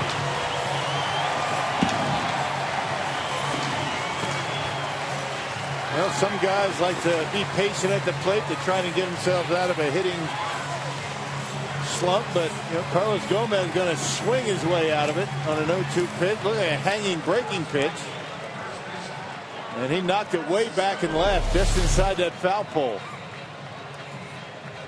And it was a curveball. And it hung, and Gomez banged it out of here. So 2 home runs given up by Turner tonight. Wraps around that foul pole. Well, impressive that Gomez was able to keep that ball fair.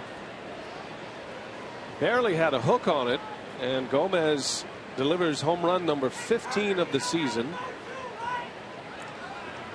Francisco hit one to lead off the 4th. Gomez comes on an 0-2 pitch with 2 outs in the 5th. Oh, those are backbreakers for a pitcher.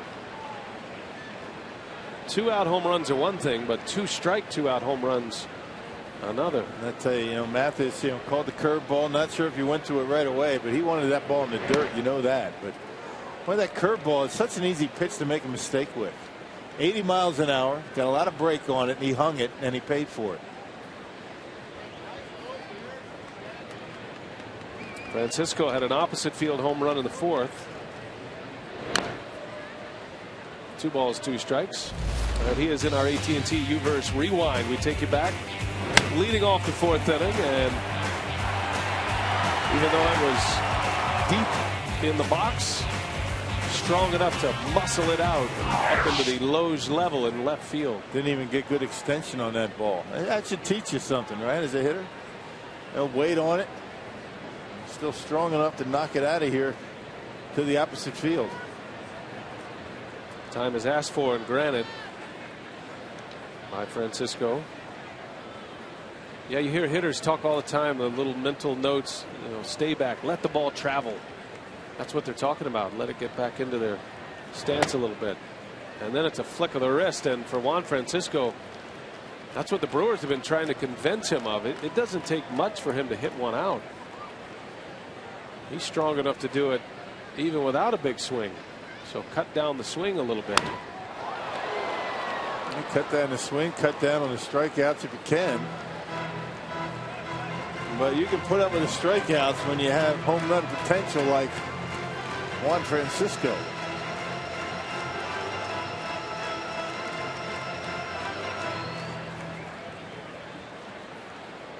Pitch counted 93 for Turner. 3-2. Francisco fouls another one off.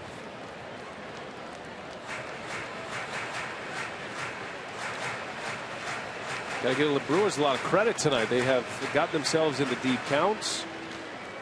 Turner has not been able to be so efficient tonight, and he's coming up against the end of the line on a pitch count. This is an arm that the Marlins do protect. Don't see him go over 100 very often as he strikes out Francisco. He has 6 Ks, Turner, but he's given up 2 home runs, and Gomez gets him on an 0-2 pitch. 2-0 Brew Crew. We're headed to the 6th at Miller Park.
Presented by the Wisconsin Lottery, reminding you to please play responsibly. And by Miller Lite, it's not just a good time, it's Miller time. Beautiful night in Brewtown. Got a few clouds up there brewing, but so far so good tonight.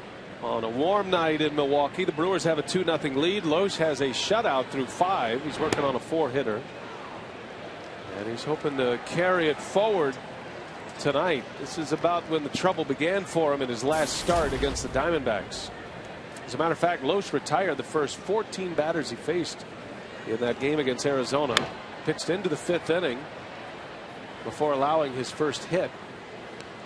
And then things unraveled for him a little bit. The Diamondbacks had 3 home runs in that game, and Loesch ended up with a loss and 5 earned runs. And he wondered after the game where it went so fast. It did. It happened quickly, didn't it?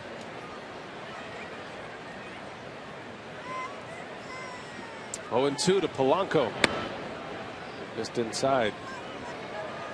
When you rely on command, you don't overpower anybody. You rely on those off-speed pitches, off the outside corner, the curveball, and you're going to make mistakes. And that's the issue that Loesch has had, of anything, keeping the ball in the ballpark this year. Ground ball out to Segura. And there's the first out. Well, our shining moment, brought to you by the Marshfield Clinic, is Kyle Loesch. The body of work from Kyle Loesch so far as we play into the 6th inning. Yeah, he's been good with men on base. 2nd inning, couple of men on. He got out of the inning, and a really good inning that he had.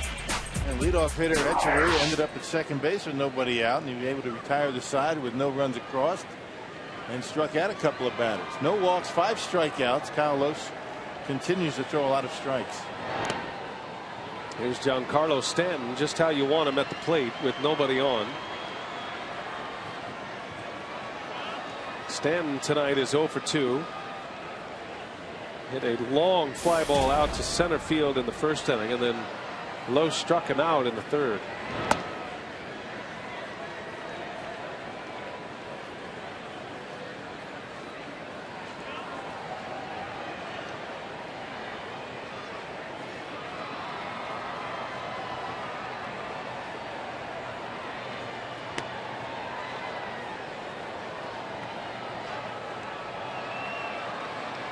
Stanton just 23 years of age, out of that young nucleus for the Marlins, but he's already in his 4th year in the big leagues.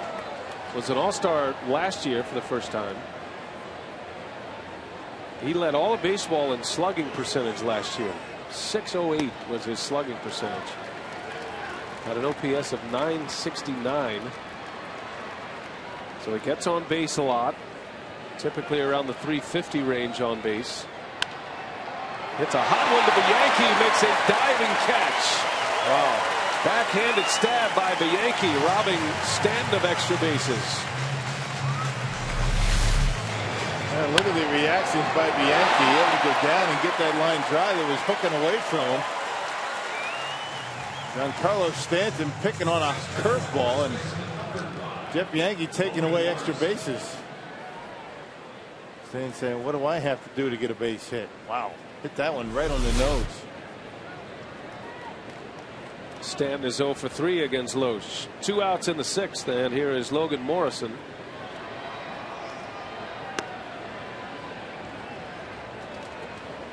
You talk about just raw strength, with hitters. I mean, you have 2 guys in this game today that are about as strong, as any 2 hitters in baseball.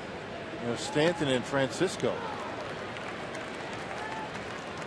Don't have to get good extension to hit home runs. It's just a matter of making contact.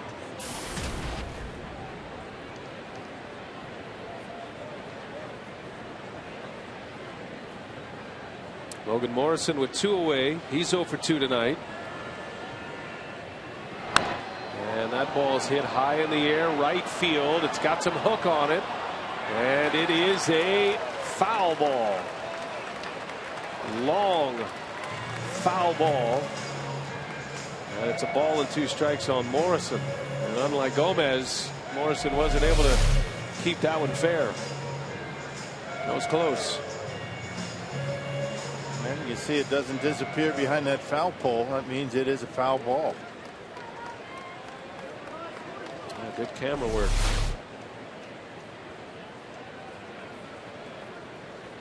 As they say, it got small fast. That means he hit it hard and far. And he supplied all of his power, right? Not much on that fastball. Hit it pretty well. There's a backdoor cutter that missed. 2-2 the count. Morrison has dealt with back problems, had the knee surgery this offseason that had him on the shelf to start the year. He did not return until the first week of June. And an injury-plagued season for him. Loesch tries another one out there. He missed. 3-2 now.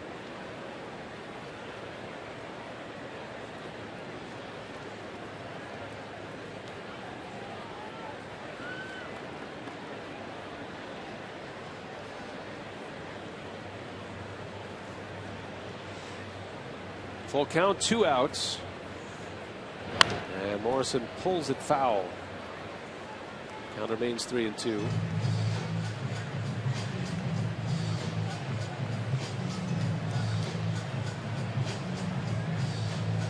Morrison was activated on June 8th, and then Giancarlo Stanton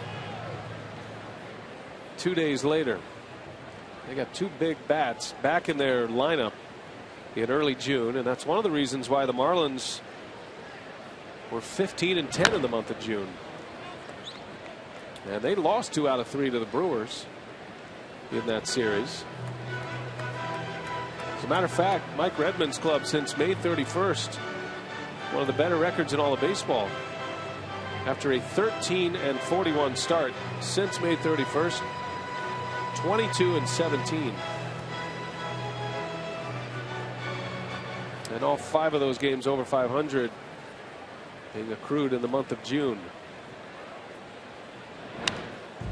Brewers have had just 1 month over 500. That was April. They were 14-11. And both of these clubs got into a big hole in May. Identical records in the month of May for the Brewers and the Marlins of 6-22. And that's the month that has had them looking up all season long. Yeah, it's tough to dig your way out of that hole right there. 6-22. Here's pitch number 9 from Loesch. Morrison sends it out to Gomez at the track near the wall. He leaps and it's in and out of his glove. And Morrison is into second base. Relatively easy catch for Gomez, and you can see him looking up and should have had it. You don't see that from Carlos Gomez. He has it timed out, does everything but catch it. And I've got to believe that's going to be an error on Gomez. He had that one measured all the way, and relatively easy catch. Didn't even have to jump. That's certainly a ball that Gomez should have caught. And it's going to go for 2 bases for Morrison. So just as Loesch was ready to get out of the inning, now he'll have to deal with the potential tying run coming up in Marcell Ozuna. Brewers have already committed an error tonight. That was Aoki back in the 5th.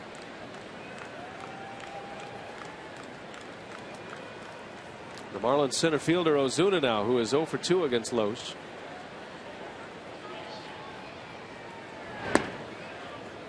This is going to be scored officially as a 2-base hit for Morrison. So a double to left center.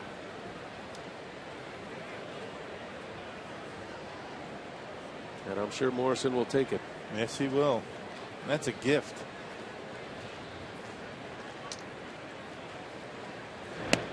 Ozuna takes a strike. That's a pitch that struck him out in the 2nd inning. That slider on the corner. Pitch counted 102 for Loesch. Could be his last hitter faced. Loesch's spot in the batting order due up 3rd. Which is right. Ron Renneke would love to see him get through this inning. You got a left-hander on deck. And John Axford getting ready.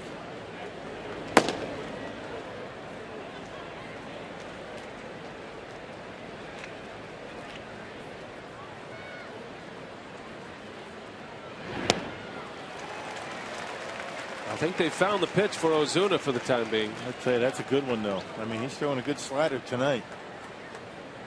That's one of the better ones he's thrown.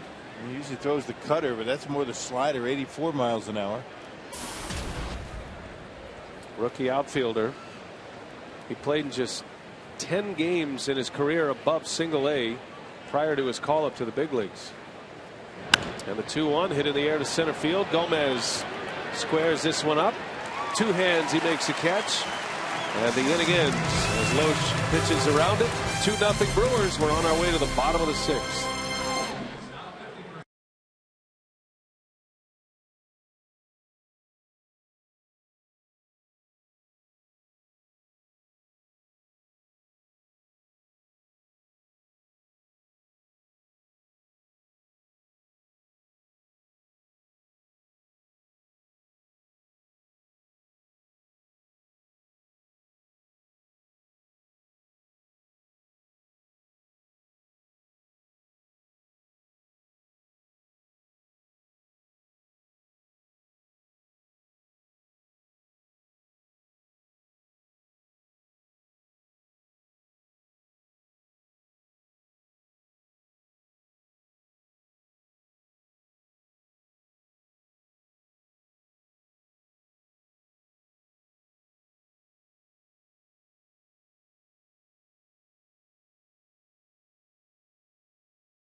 Here at Miller Park as we head to the bottom of the 6th inning. At Miller Park, every Friday is a $15 Fair Friday. Get one Terrace Reserve ticket to any Friday Brewers game and one general admission ticket to the Wisconsin State Fair presented by U.S. Cellular. That's for just $15. Visit Brewers.com/State Fair for details. How would Loesch Spot do up third in this inning? Assuming he's coming out by those handshakes, his final line looks like that. 6 shutout innings, and now you can put together a string of 10 consecutive starts for Loesch, and pretty good numbers during that stretch. And you throw out his last start in Arizona, and you're talking about some spectacular numbers. And he's been outstanding ever since coming off the DL. He actually didn't go on the DL. They missed a start. He got roughed up against the Twins, and ever since that start, he has been spot on with his pitches and putting together some pretty good outings.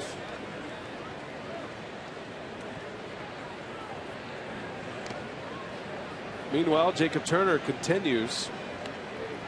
His pitch count is nearing 100, and he pitches in this inning with activity in his bullpen. So I would imagine any sign of trouble, a base runner perhaps, and Turner's coming out.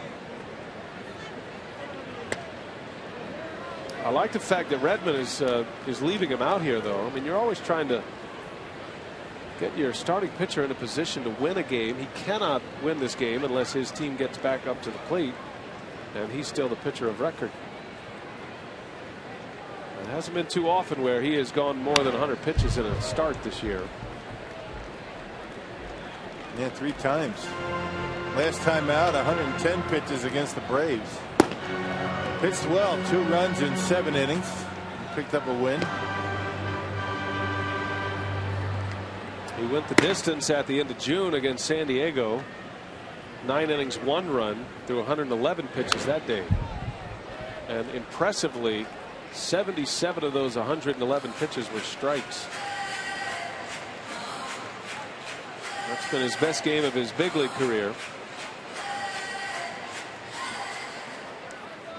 He's never given up more than 4 earned runs in a start. That happened just once against the Cardinals. That was in a loss. That was his first loss, actually.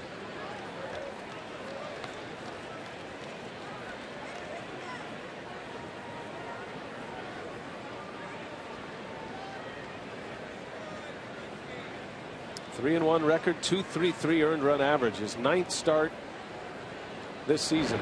And he hits Weeks on a 3-2 pitch. That breaking ball again. He's made some mistakes with that pitch tonight.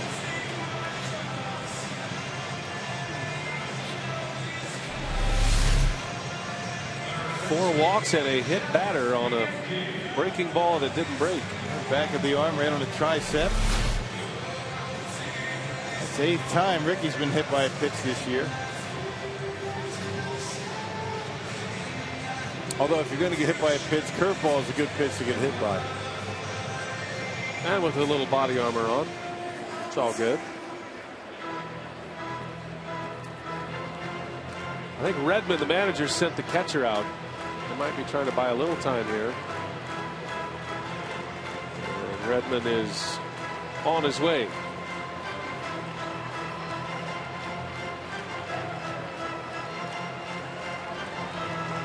So Turner's night is coming to an end. Redmond gave him a shot to get to a clean inning. He hits Ricky Weeks. And with the right-hander Bianchi set to hit, Redmond will make the call to his bullpen. And we'll set up the new hurler when we continue. Pitching change here at Miller Park.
Make the change. Bianchi and Halton coming up. Our Miller Lite What's on Tap. Don't forget, we're back at it tomorrow, an hour earlier. 5:30 is airtime here on Fox Sports Wisconsin. Nathan Eovaldi, former Dodger, against Giovanni Gallardo. A couple of Texans going at it tomorrow night here at Miller Park. Gallardo looking for a second half surge. Rockets going to be Ryan Webb, first man out of the bullpen for Redmond.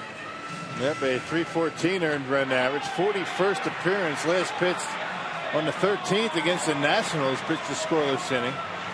Brewers have knocked him around pretty good in his career. 11 games, he's given up 10 runs in 10 2/3 innings, has Ryan Webb. So a hard thrower. And nobody out and a man at first base, but the bottom of the Brewers order coming up. Kyle Lohse is done after 6 innings. Turner goes 5+. Lowe's 6 shutout on 5 hits.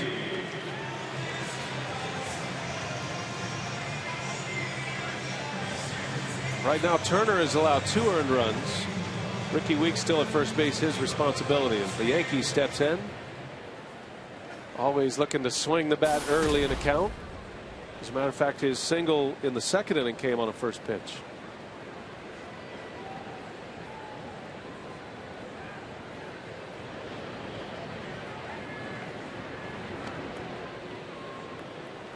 Weeks has a stolen base tonight. Stole second back in the 4th inning. Brewers have 4 steals tonight. 3 of those came in the 1st. They must have had something, some type of a key off of Jacob Turner that was very successful for him. Because you just don't run on Jeff Mathis like that ordinarily. That's something that Ed Cedar does religiously. He watches moves from the pitchers, you know, the starters, the relievers, tries to pick up something that they do to tip off whether they're going to first base or home plate. And apparently they had something on Turner.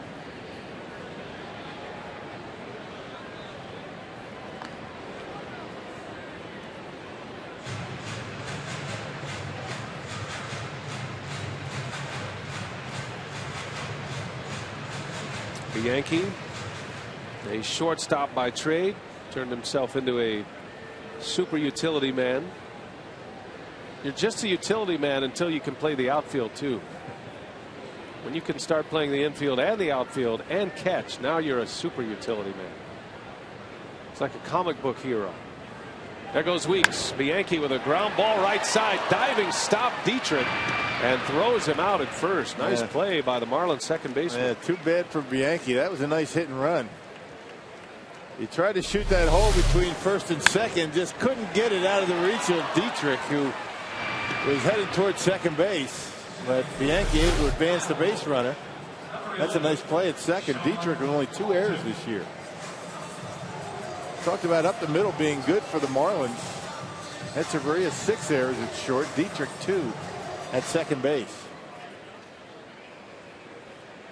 And Dietrich, a converted shortstop, gives you a lot of range and a big arm out there. So here's Sean Halton pinch hitting. He has 9 hits this year in his first year in the big leagues. 2 of those have come as a pinch hitter. He's 2 for 5.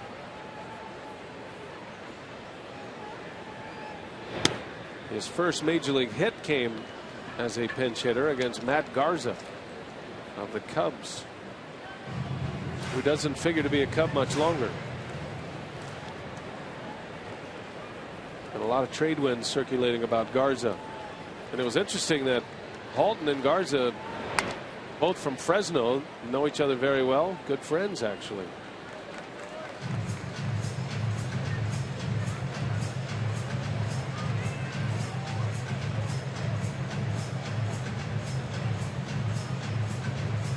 Halton's at bat officially closes the book on Kyle Lohse. He's got a chance to win tonight. Brewers lead 2-0, threatening for more here with 1 out. Little half swing roller foul, and the count remains at 0-2.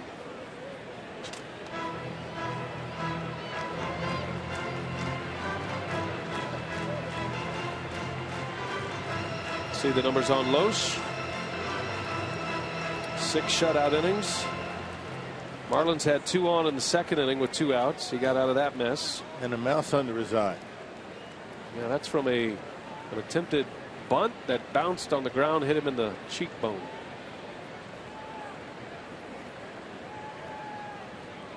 And then he says, "You should have seen the other guy." Right. I could have been champ.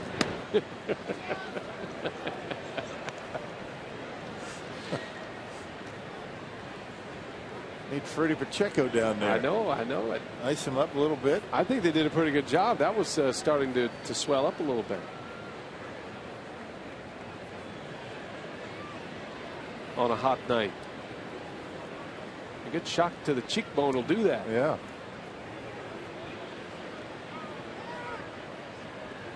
Halton is granted timeout.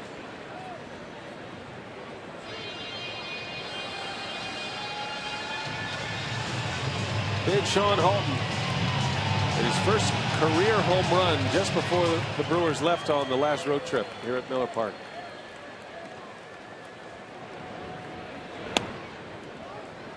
He's been a power hitter in the minor leagues throughout his career. Tough to elevate the baseball off of Ryan Webb, another sinker baller. Keeps the ball on the ground. He gets a lot of double play balls.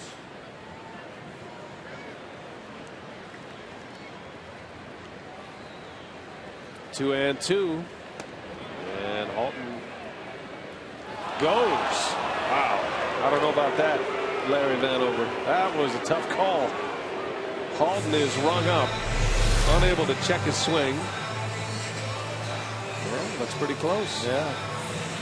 He's ringing them all up as Larry Vanover, and could have gone either way. Well, Kyle Loesch, how about his night tonight? 6 shutout innings, puts himself with a chance to win. Another outstanding start for Kyle Loesch. And Ron Renicky electing to go with Loesch out of this All-Star break. And it's his regular day, 5th day, and they give Gallardo an extra. Gallardo tomorrow, and then Peralta Sunday. Looks like Renicki's going to stick with Tom Gorzolani and Donovan Hand in the starting rotation for the time being. Well, those have been the most effective guys out there. Well, Willie Peralta's been outstanding, hasn't he? Man. Yeah, he's found it. He's found a new gear. Gorzolani's been throwing well. Donovan Hand, yeah, why not?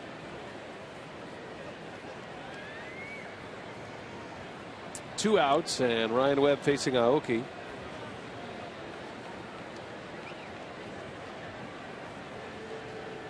Webb coming out of the bullpen. And a ground out. Nice play by Dietrich for the first out, and a strikeout to Halton.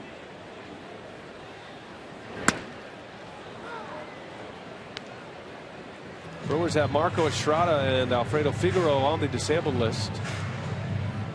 Estrada is not going to be back for a while. It's probably going to be deep into August. He has to start all over. The hamstring injury first, then a back injury. Figueroa most likely will come back in a week or two, maybe a week to 10 days. He'll come back into the bullpen, though. So it's not urgent to get him stretched out like you would a starting pitcher. And so for the time being, that means Donovan Hand and Tom Gorzolani have rotation spots. Theirs to keep.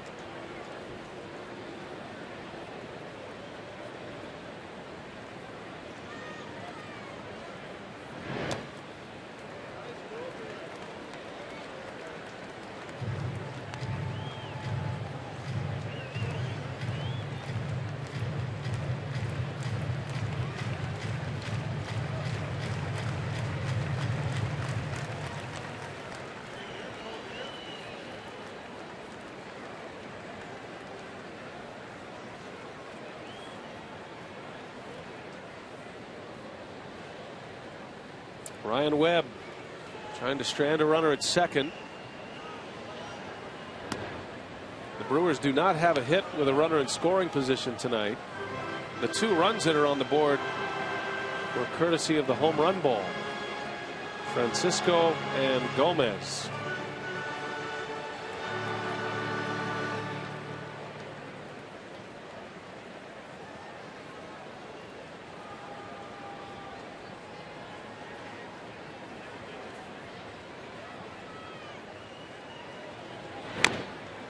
Aoki somehow makes contact and fouls it away. And picked it right out of the glove of Jeff Mathis. You wonder how you can foul balls off between the plate and the third base dugout. That's how you do it. The ability to make contact, put the bat on the ball, foul it off, and live to see another pitch.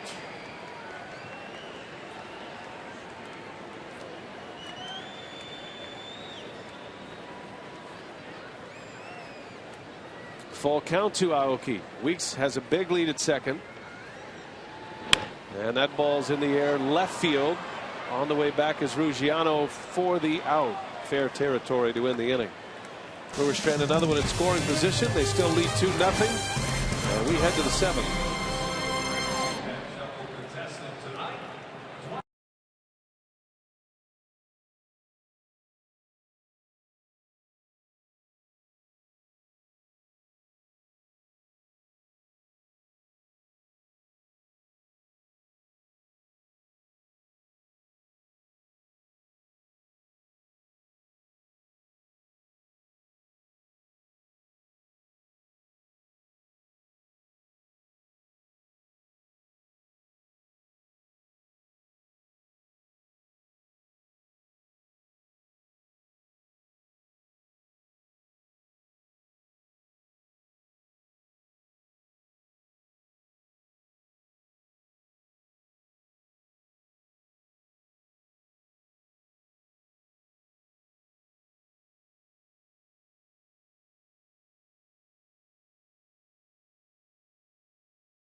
Toyota, Kyle Lohse, big part of the story tonight. 6 shutout innings, 5 strikeouts.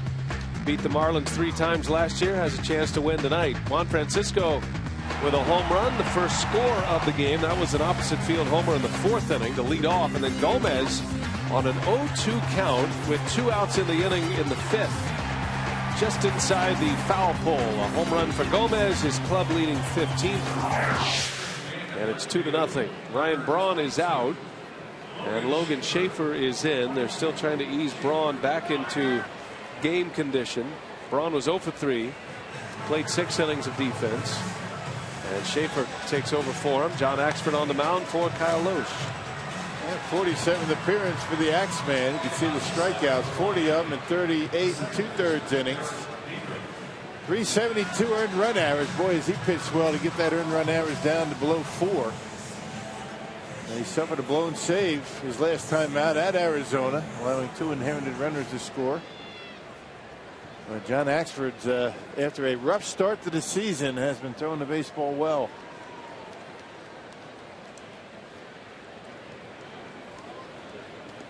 First man up is Derek Dietrich. He's 0 for 2 tonight. This guy has big power. You've seen what he can do defensively.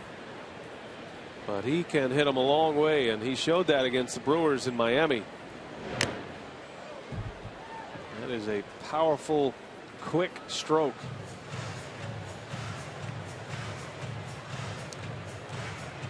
From the Rambling Wreck of Georgia Tech. And a fast rise to the big leagues.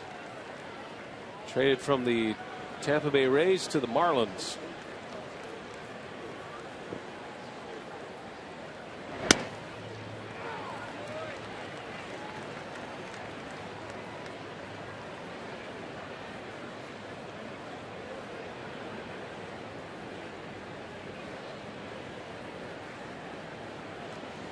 Axford ahead in the count. And he got him. Fastball upstairs. Dietrich strikes out. Out number 1 for John Axford and his first strikeout. Don't forget our Brewers Live postgame show coming your way. Greg Kashaw and Jerry Augustine tonight, and our live postgame instructional tonight. What's on the menu tonight, partner? Well, it's not a live one, I'm sorry to say. It's hitting drills with Johnny Nairn. Talking about Johnny Nairn and Logan Schaefer going through some of the drills that they go through during the season before the games.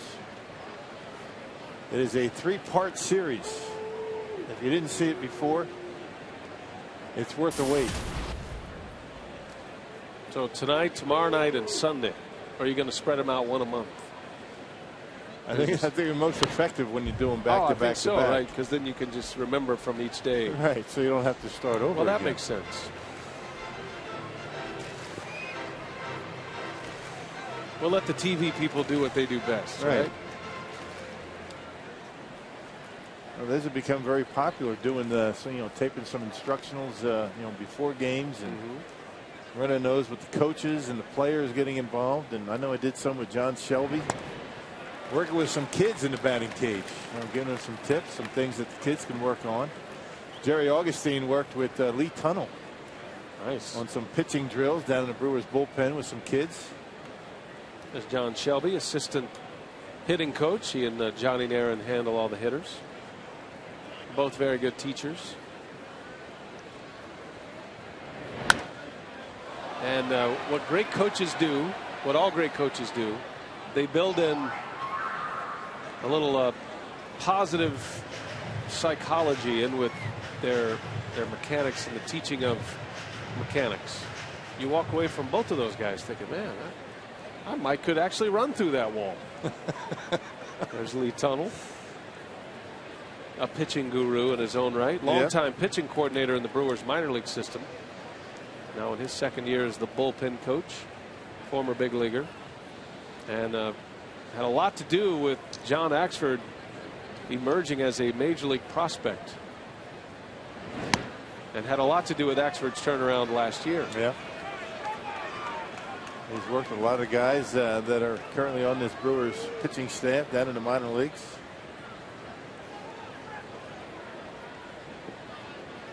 Axford gives Tunnell a lot of credit for his turnaround. Some mechanical fixes that turned him into a guy who threw 93, 94 to a guy who threw 97, 98. Tunnell always thought that Axford had a few more miles an hour in his delivery because he's 6'6", and he made a few changes. It's all about the mechanics. I mean, throwing strikes, velocity, that's what it's all about.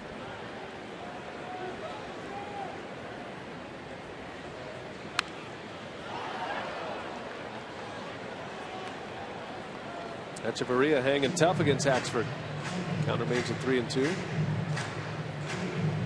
Our text question tonight, courtesy of Ho Chunk Gaming. Don in Waukesha wants to know, are there any spots left for 2014 fantasy camp? Oh yeah, we got some spots. We're doing well with registrations. It's about the hot time of the year for fantasy camp signups. We have our annual reunion weekend coming up, August 1st and 2nd. August 1st is a day off for the Brewers, and we have our day where we get on the field at Miller Park and play a game. Ah, there it is. Oh, so you can register now, not for the game on the 1st, but for fantasy camp, 2014 fantasy camp, which then gets you entry into the 2014 game at Miller Park. We've got some registration incentives that you can learn about if you make that call. And another base hit. Echeverria is wearing out right field tonight. That's his 3rd hit. He's 3 for 3, and all of them have come to that spot. Tell you what, this guy's turned a corner at the plate in a big way. He's having a great month. He's hitting near 450 in the month of July. All-Star break didn't affect him, did it? 4 days off, and he's still swinging the bat well. 4-seam fastball, and he takes that 3-2 pitch to the opposite field. A long at bat won by Echeverria on pitch number 9. How about his month? 24 hits, 54 at bats, 444 batting average. And doing most of that damage to the opposite field. Here's Jeff Mathis now. Big curveball for a strike.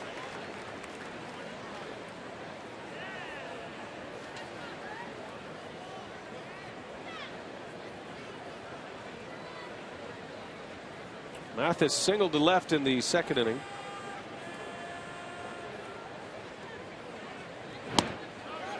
Oh, and 2.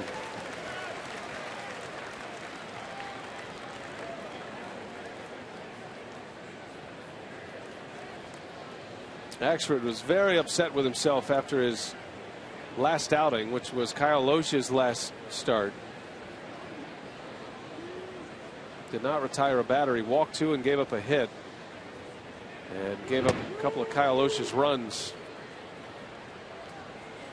And technically a blown save for Axford. And that's something that Axford doesn't do a whole lot of. The inherited runners. He's given up a few of them lately, but he's only allowed 3 of 13 this year. Inherited runners to score. And his two of his last 4 outings, he's given up inherited runners, but did not allow an inherited runner to score until July 8th. Even early in the season when he was struggling, those were innings that he started with a blank inning, a clean inning. Had some blown saves in there, but he's really been pitching well. And as far as his own earned run average, and ERA is sometimes tough to gauge for a reliever, but he's been unscored upon in 27 of 28 appearances.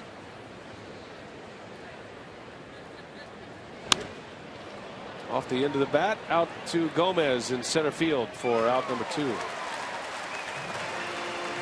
You always have to take relievers ERA with some context. I think it does apply to John Axford because most of his innings are innings that he starts. Right. So he's not getting a lot of mid-inning appearances. As Rick Kranitz is on his way out. Scouting report on Greg Dobbs, a pinch hitter. Fastball in, breaking ball away, right? keep the ball down. He has some pop. Only has 2 home runs, but he's always been a very good pinch hitter.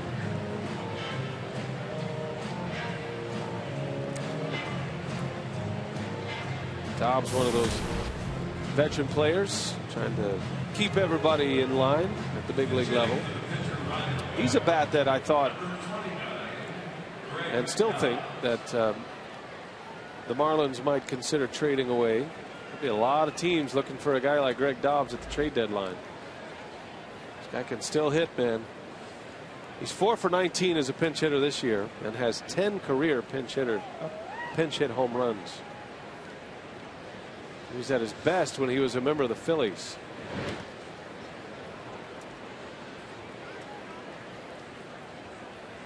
Actually led the National League in pinch hits one season. And you would think that a contending team would want to pick up a guy like Greg Dobbs. Come off the bench and come up with a big hit. Not going to start much. Most of your good teams, particularly National League teams, have very good pinch hitters, at least the ones that end up going to the postseason. Dobbs is in the final year of his contract. You could see that happening.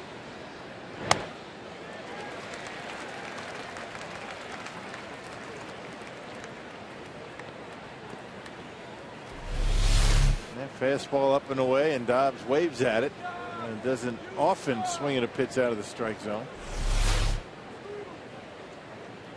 Axford knows he's got to be careful. 2 outs in the inning, tying run at the plate. And Dobbs lays off.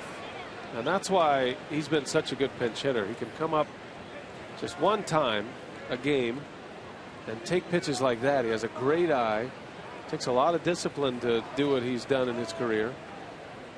And not a lot of guys can do it. And you figure Dobbs is going to hang around a long time because he can do it.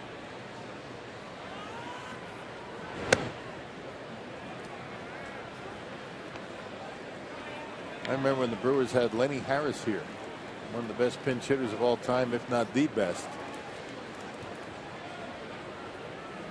And he was a guy that routinely would come up with big pinch hits. Got to know when to be patient and know when to be aggressive coming off that bench as a pinch hitter. 3 balls and a strike. Dobbs bounces one out to second. Tough hop for Weeks, and he throws on the run. And Axford puts up a 0 in the 7th. Stretch time at Miller Park. The Brewers 2, the Marlins 0.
If you come out to Miller Park and get your very own Carlos Gomez All-Star jersey, and why not? He has been an All-Star the first half, went out to New York, had a great time, along with his teammate Jean Segura. And so the first half it was rough going for the Crew, but plenty of highlights, things to look forward to, and maybe they'll carry over here to the second half. So tonight on our AT&T Twitter poll, we asked Brewers fans which first half highlight is most important for the second half.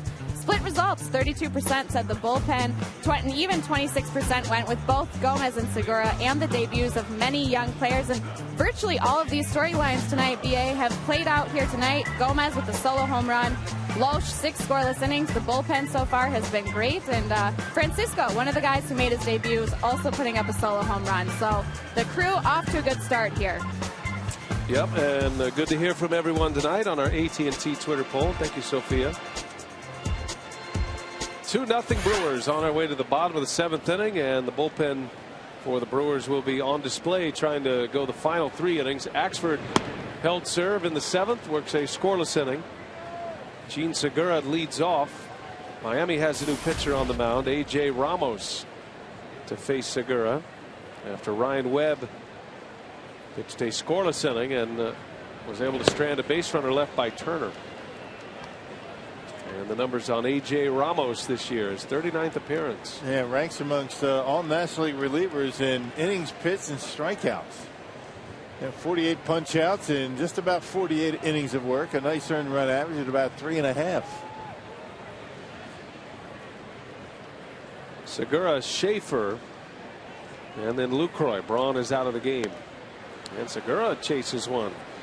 Very uncharacteristic of Segura tonight. He has twice struck out on pitches down and away. Normally very patient at the plate. He's 1 for 4. Ramos with a strikeout, and how to bring up Schaefer now.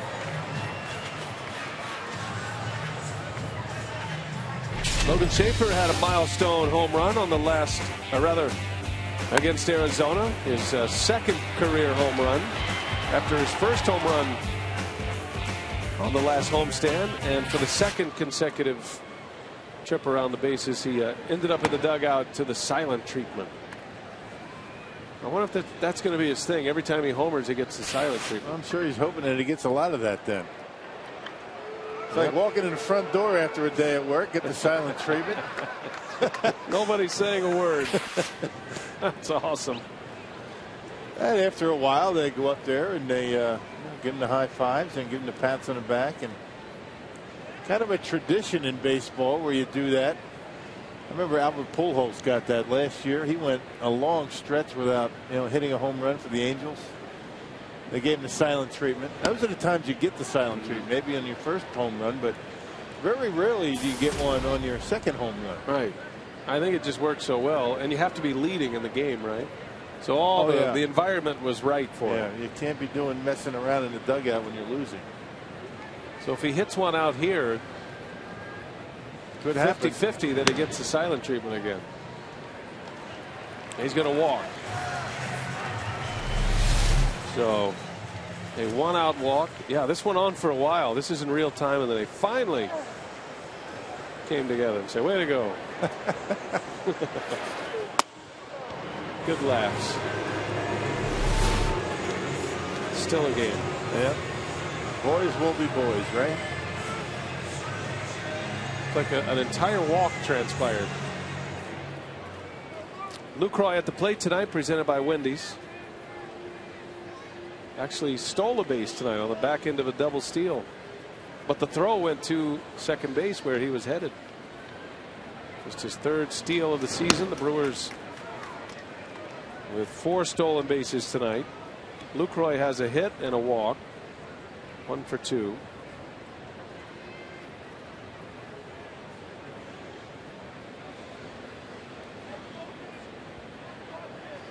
Two solo home runs tonight, Francisco and Gomez.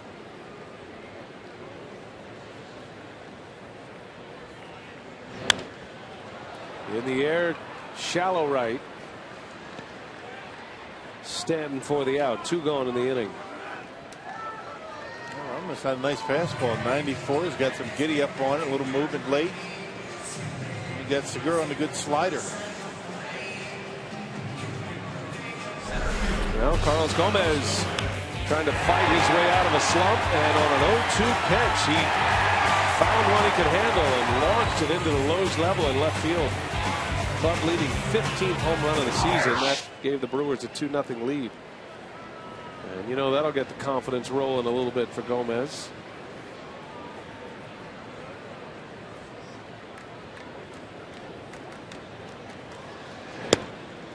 Snap throw to first, close over there. Schaefer is back. Might see Gomez, or rather Schaefer, try to steal with Gomez at the plate. Even if he's thrown out, not a bad guy to have lead off the next inning. Yeah, Brewers have had good jumps tonight.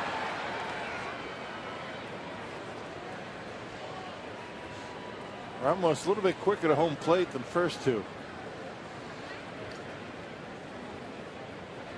There he goes. Gomez swings.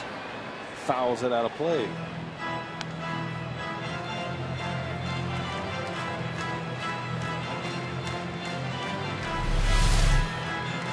Decent lead, great jump, and I don't think Mathis would have had a shot. Ramos went with a high leg kick. Schaefer took off. He would have made it easily.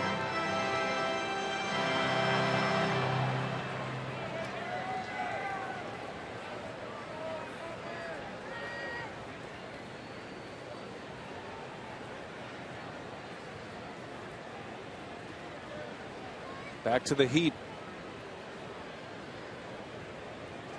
Schaefer stays put. Gomez lashes one foul. 1-2 now.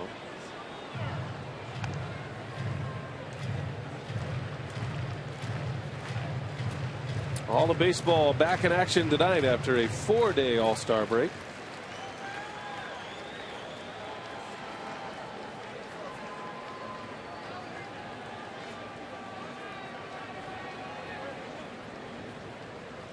.94 games into the half for the Brewers. They have one game to make up in the second half. That'll be at Wrigley Field on July 30th. That'll be a doubleheader. Next road trip. Split doubleheader. Where else would you rather be? Wrigley Field. Right. For two. What is it, 1 o'clock and 7 o'clock? Yep. 1 o'clock, 7 o'clock. We got to figure out. Maybe we'll have to skip over to a rooftop between games of the doubleheader. We always have a bunch of friends from Wisconsin who come down, right? Oh yeah, I'm sure that they'd give us a burger or two. Talk to your people, Rock.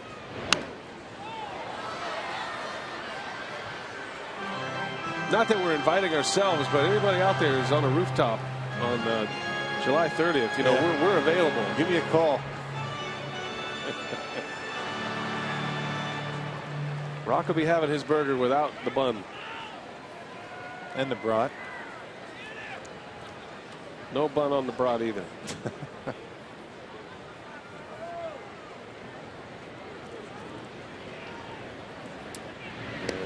Check on Schaefer. Do have some finals in, a bunch of finals actually. In the Central Division, the Reds beat the Pirates tonight at home. Mike Leake won again. I'll tell you, Mike Leake is having a great year. That was his 9th win of the season.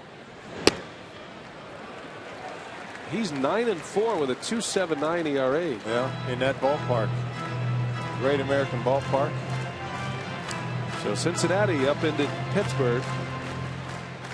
Cardinals lead the Padres 9-3. They're at home tonight. They're in the 8th inning. St. Louis a game up on the Pirates. There's a called strike 3. Gomez is rung up and the inning ends. To the 8th we go. 2-0 Brewers.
Juan Francisco in the 4th, Carlos Gomez in the 5th.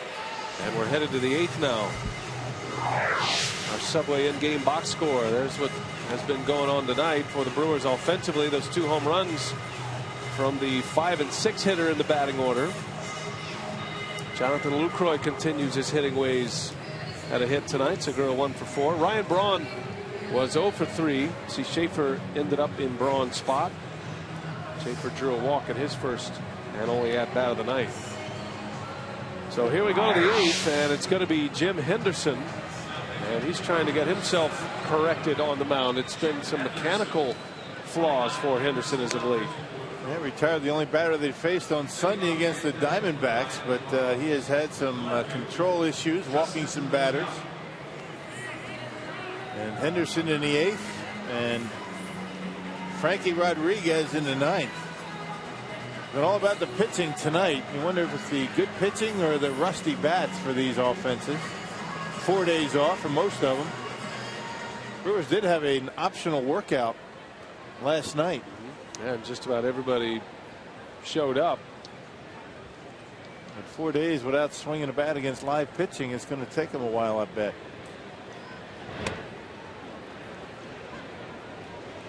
Now, it's such a game of routine, and these guys get into the routine every day. The same thing, the same swing, and the multiple swings of batting practice off the tee or whatever they're doing to get ready for a game. Just hit and hit and hit. It's amazing how many swings a day that Major League Baseball players take, or any professional baseball player. You go in the cage before batting practice. You go in the cage right before the game. You take your swings during the game, and you're right. It's a game of routine. A lot of these guys, they took off after the Arizona series, went back home for a few days, and Ruggiano lifts one high in the air to right. That's playable. Aoki makes a catch for out number 1. If you ever shake hands with a major league hitter, you'll know immediately. Strong hands, the grip, the calluses on the hands. It's all about that muscle memory, and the more you do it, and you really, to play at this level, you can't really have major flaws in your swing. It just, first of all, your body won't hold up. And so you've got to groove that swing just right. Charlie Manuel used to always talk about that. He said he didn't become a good hitter, even really understand the art of hitting, until he went to Japan. And he just swung the bat hundreds of times every day. It's like a marathon runner, and then you kind of find your mechanics in that. I think that's been the biggest challenge with Ryan Braun trying to come back. And one of the reasons why I went ahead and decided to shut it down and go on the DL, because you can't do the things you normally do to get ready for a game. And then when you can't do that, how effective can you be as a hitter? Ryan always said, I can stand up there and try to hit singles to right field and probably have some success. I mean, he'd hit 300 easy. Right. But he's not the kind of threat without the ability to hit the long ball and add some slugging percentage to it. And with his kind of injury, I mean, he had to change his grip. He had to change the feel of the bat. He had a pad on the bat, and those are the kind of things that can throw you off. And when you go up there at the plate, everything that you do up there has to be routine. It's got to be to a point where you don't think about it. Your swing is something that's natural. You don't think about where your hands are, where your feet are. You think about one thing in a baseball. That's what you think about. The swing has to be, and the comparison that I heard one time, I forget who it was. It's like brushing your teeth in the morning. I mean, you do it the same way every single day, but do you think about what you're doing? That's what you call a routine, a habit. You don't think about it. That's assuming you brush your teeth. Yeah. Now you're going to have me thinking about it tonight. I guarantee you do it the same way. The brush strokes are the same every time you brush your teeth. If you change it up, it would just be odd. But it's just subconscious. I mean, that's the way hitting has to be. Your swing. Henderson back in the count, 3-2 on Polanco. Fly ball right field. Aoki right there for out number 2. Is he positioned well or what? They come out to Miller Park as the Brewers host the San Diego Padres in a 4-game set this Monday through Thursday. For tickets, call 414-902-4000 or visit Brewers.com. Looking forward to seeing the Padres. One of our favorite broadcasters around the league, Mark Grant. He's always good for some laughs. Mud. Oh, yeah. I get texts from Mud once in a while. It makes me laugh just thinking about some of the things that he says and does. Yeah.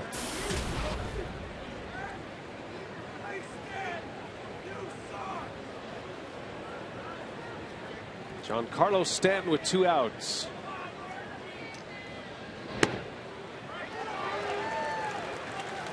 Stanton is batting for the 4th time.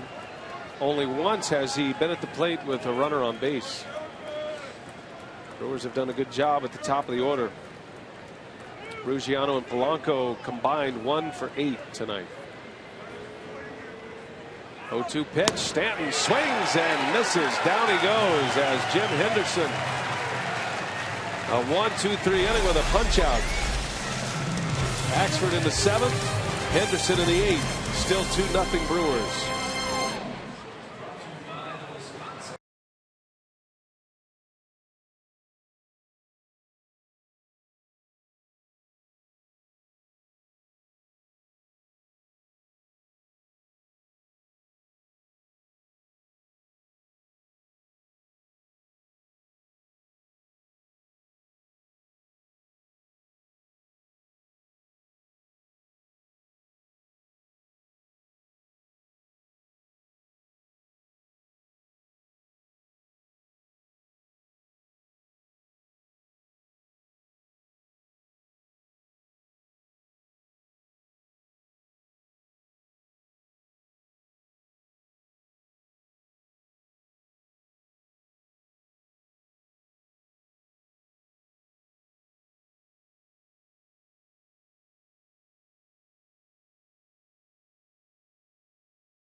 It's been a night of great pitching and some home run balls tonight as Gomez and Francisco have put the tallies on the board for the Brewers. Loesch went 6 shutout. Axford and Henderson with scoreless innings as well. And here we go to the Brewer half of the 8th inning. Dan Jennings, the left-hander, is on the pitch with Juan Francisco, the lefty, leading off for Milwaukee. Well, last pitch on the 14th against the Nationals, a third of an inning, gave up a hit. And 4 of his last 5 appearances have been scoreless. Jennings overall 23rd appearance and a .332 earned run average, one of 2 left-handers down in that Marlins bullpen. And it looks like this is going to be Jennings' inning here. The bullpen is empty. With a couple of right-handers coming up, Weeks and Bianchi. Francisco hit his 12th homer of the year in the 4th inning. 7 of those 12 have come as a Brewer. The first 5 as a member of the Atlanta Braves. Opposite field shot for Juan Francisco. Didn't look like much off the bat, but it had a lot of carry to it. Yes, it did. Very strong Juan Francisco. Scary bat speed, this guy. Tell you, when he's taking batting practice, you know it. You don't even have to see it. You can hear it. Very few players make the kind of sound he does. Ryan Braun's one of them. Prince Fielder, Ricky Weeks. I mean, when the big boys start launching balls in BP, yeah, everybody just kind of stops down. Ooh, big fastball in there for a strike. I think it surprised him. 2-2 the count.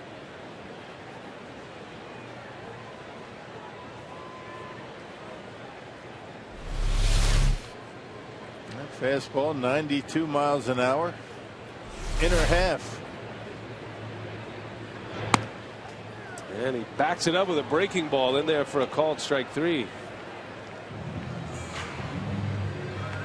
Good sequence of pitching by Jennings. That's what you call a hanging slider and fooled Francisco. Well, he took the fastball. It looked like he had a lot of the plate. Thinking that he's looking breaking ball. Got the breaking ball and took that. He had him all flummoxed. Jennings got away with a couple of very hittable pitches right there.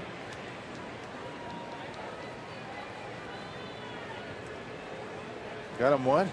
Flummoxed. Confused.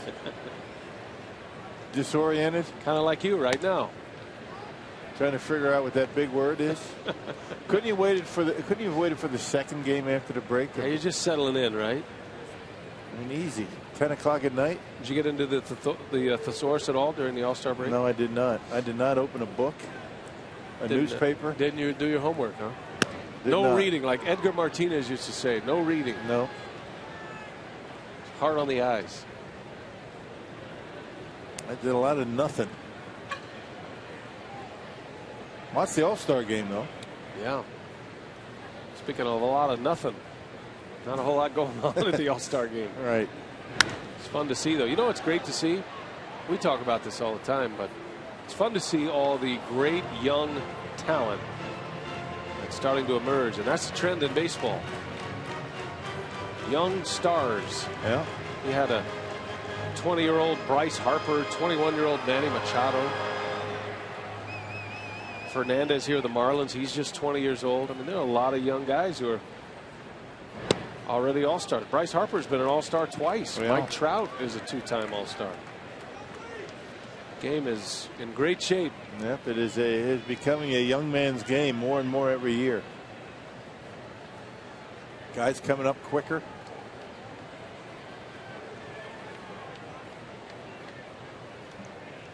Two and two to Weeks. And that's on the corner, called strike 3. Back-to-back Ks for Dan Jennings.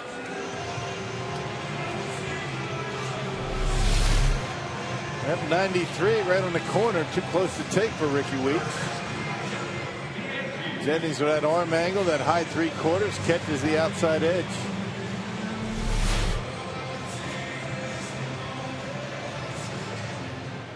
Here's Bianchi now with 2 outs.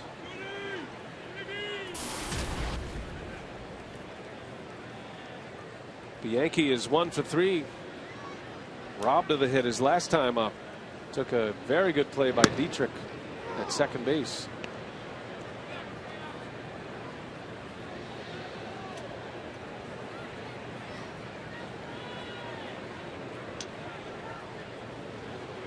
Looking ahead to the Marlins' 9th. We've got the middle of their order coming up. Morrison, Ozuna, and Dietrich. Frankie Rodriguez getting ready for a save opportunity.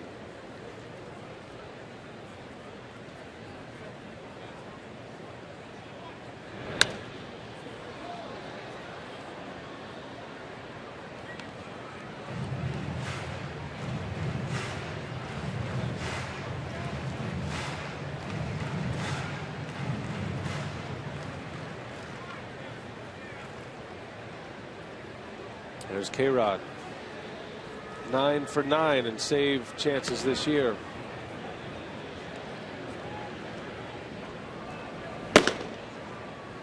And a lot of trade rumors swirling around Francisco Rodriguez as well. That is a very valuable piece in that Brewers bullpen. Trade deadline at the end of the month.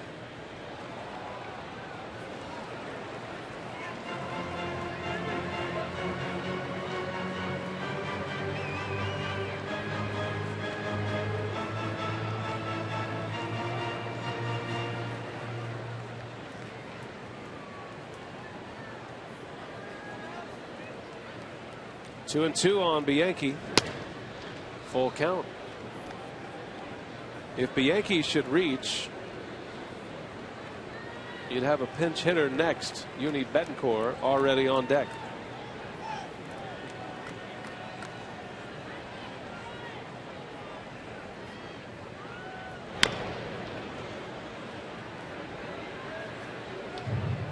I saw where the Rays and the Dodgers both won tonight.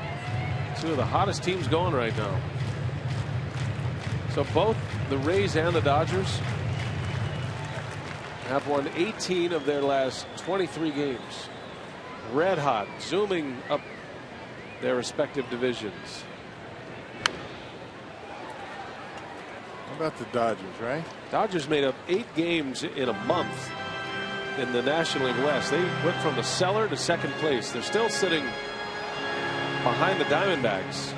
2.5 back to start play today. Yeah, they're at 500 all of a sudden. Full count to Bianchi. Fouls another one off. What an at bat here for Jeff Bianchi.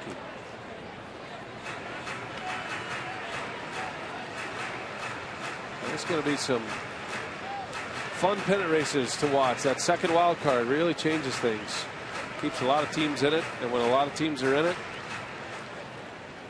you never know. The Braves have the largest division lead in the National League. They're up 6 on the Nationals. Atlanta won tonight. They beat the White Sox 6-4. And the Phillies are back in that race. Yeah, they are. Phillies won tonight. Bianchi right back to the mound, and that will do it for the Brewers in the 8th. Last licks coming up for the Marlins. Frankie Rodriguez looking for save number 10.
This game set clearly by Kyle Lohse, the starter.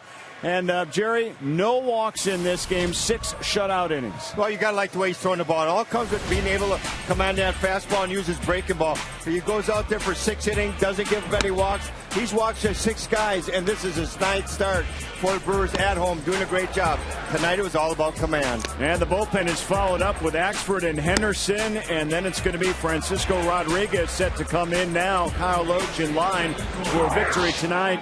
And our Columbia St. Mary's save trackers, you take a look at Uni Betancourt taking over first base now, as Francisco Rodriguez going for save number 10 on the season and 304 in his career. Brewers Live coming up after the ball game. Let's send it back to Brian and Bill.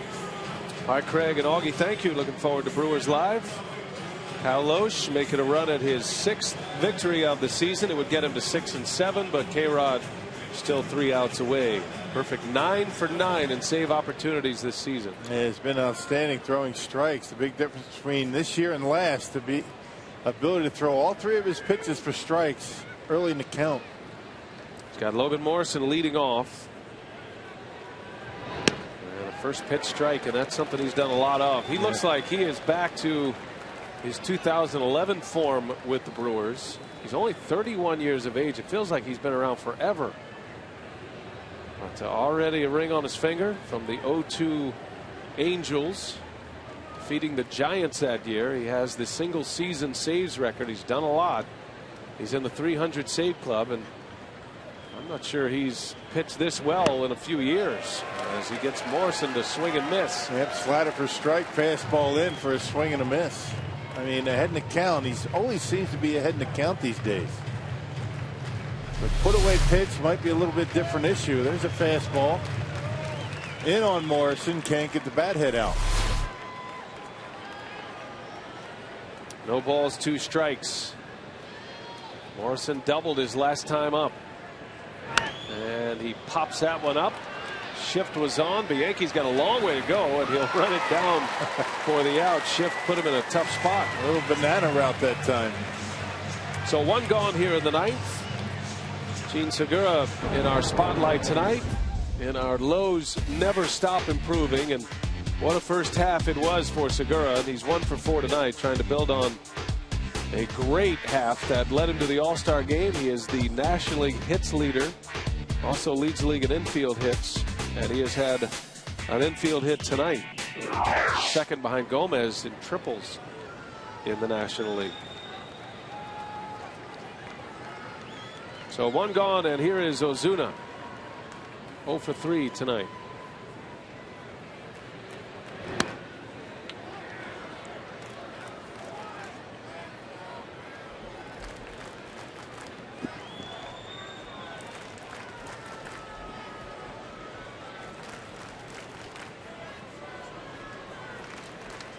K-Rod coming off a scoreless inning on Sunday against the Diamondbacks. Pitched in the WBC for Venezuela this year, and then was left unsigned until mid-April.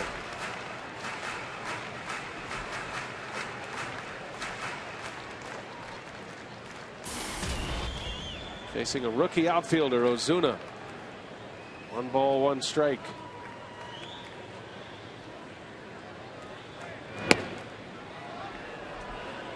Ozuna has a very unusual kickstart to his swing.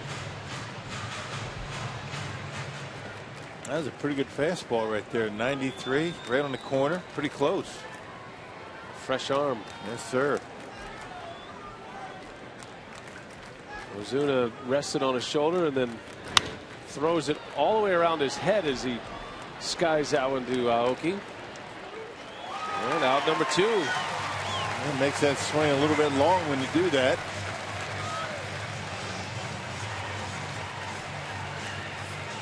K-Rod trying to make it easy tonight. 2 up, 2 down.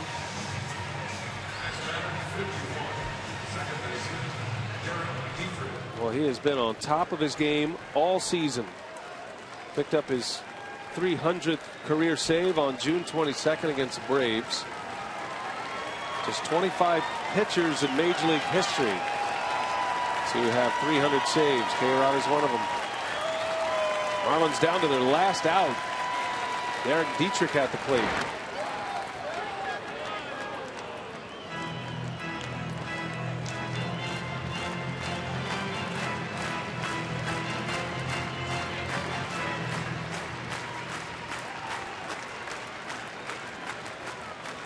The Brewers were the last team from a pitching perspective to post a shutout. But they have been coming in bunches here lately. With 1 more out, the Brewers will notch their 6th shutout of the season. And a fastball right in there against Dietrich. It would be the 6th shutout since June 15th for Milwaukee. And that one's on the corner. 1-2 the count, and the Marlins down to their last strike now.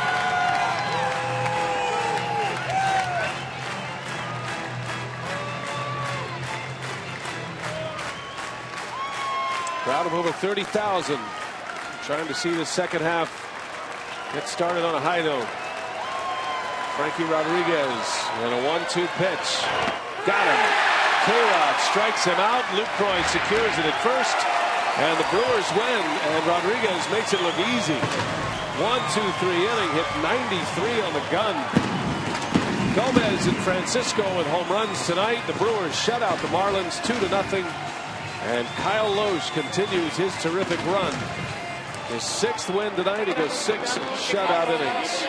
K-Rod save number 304. That ties Jeff Montgomery for 21st all time. And that's how we send it to Craig Kashawn. It's time for Brewers Live. All right, Brian, thanks very much. What a performance by the entire pitching staff here tonight. Jerry Augustine.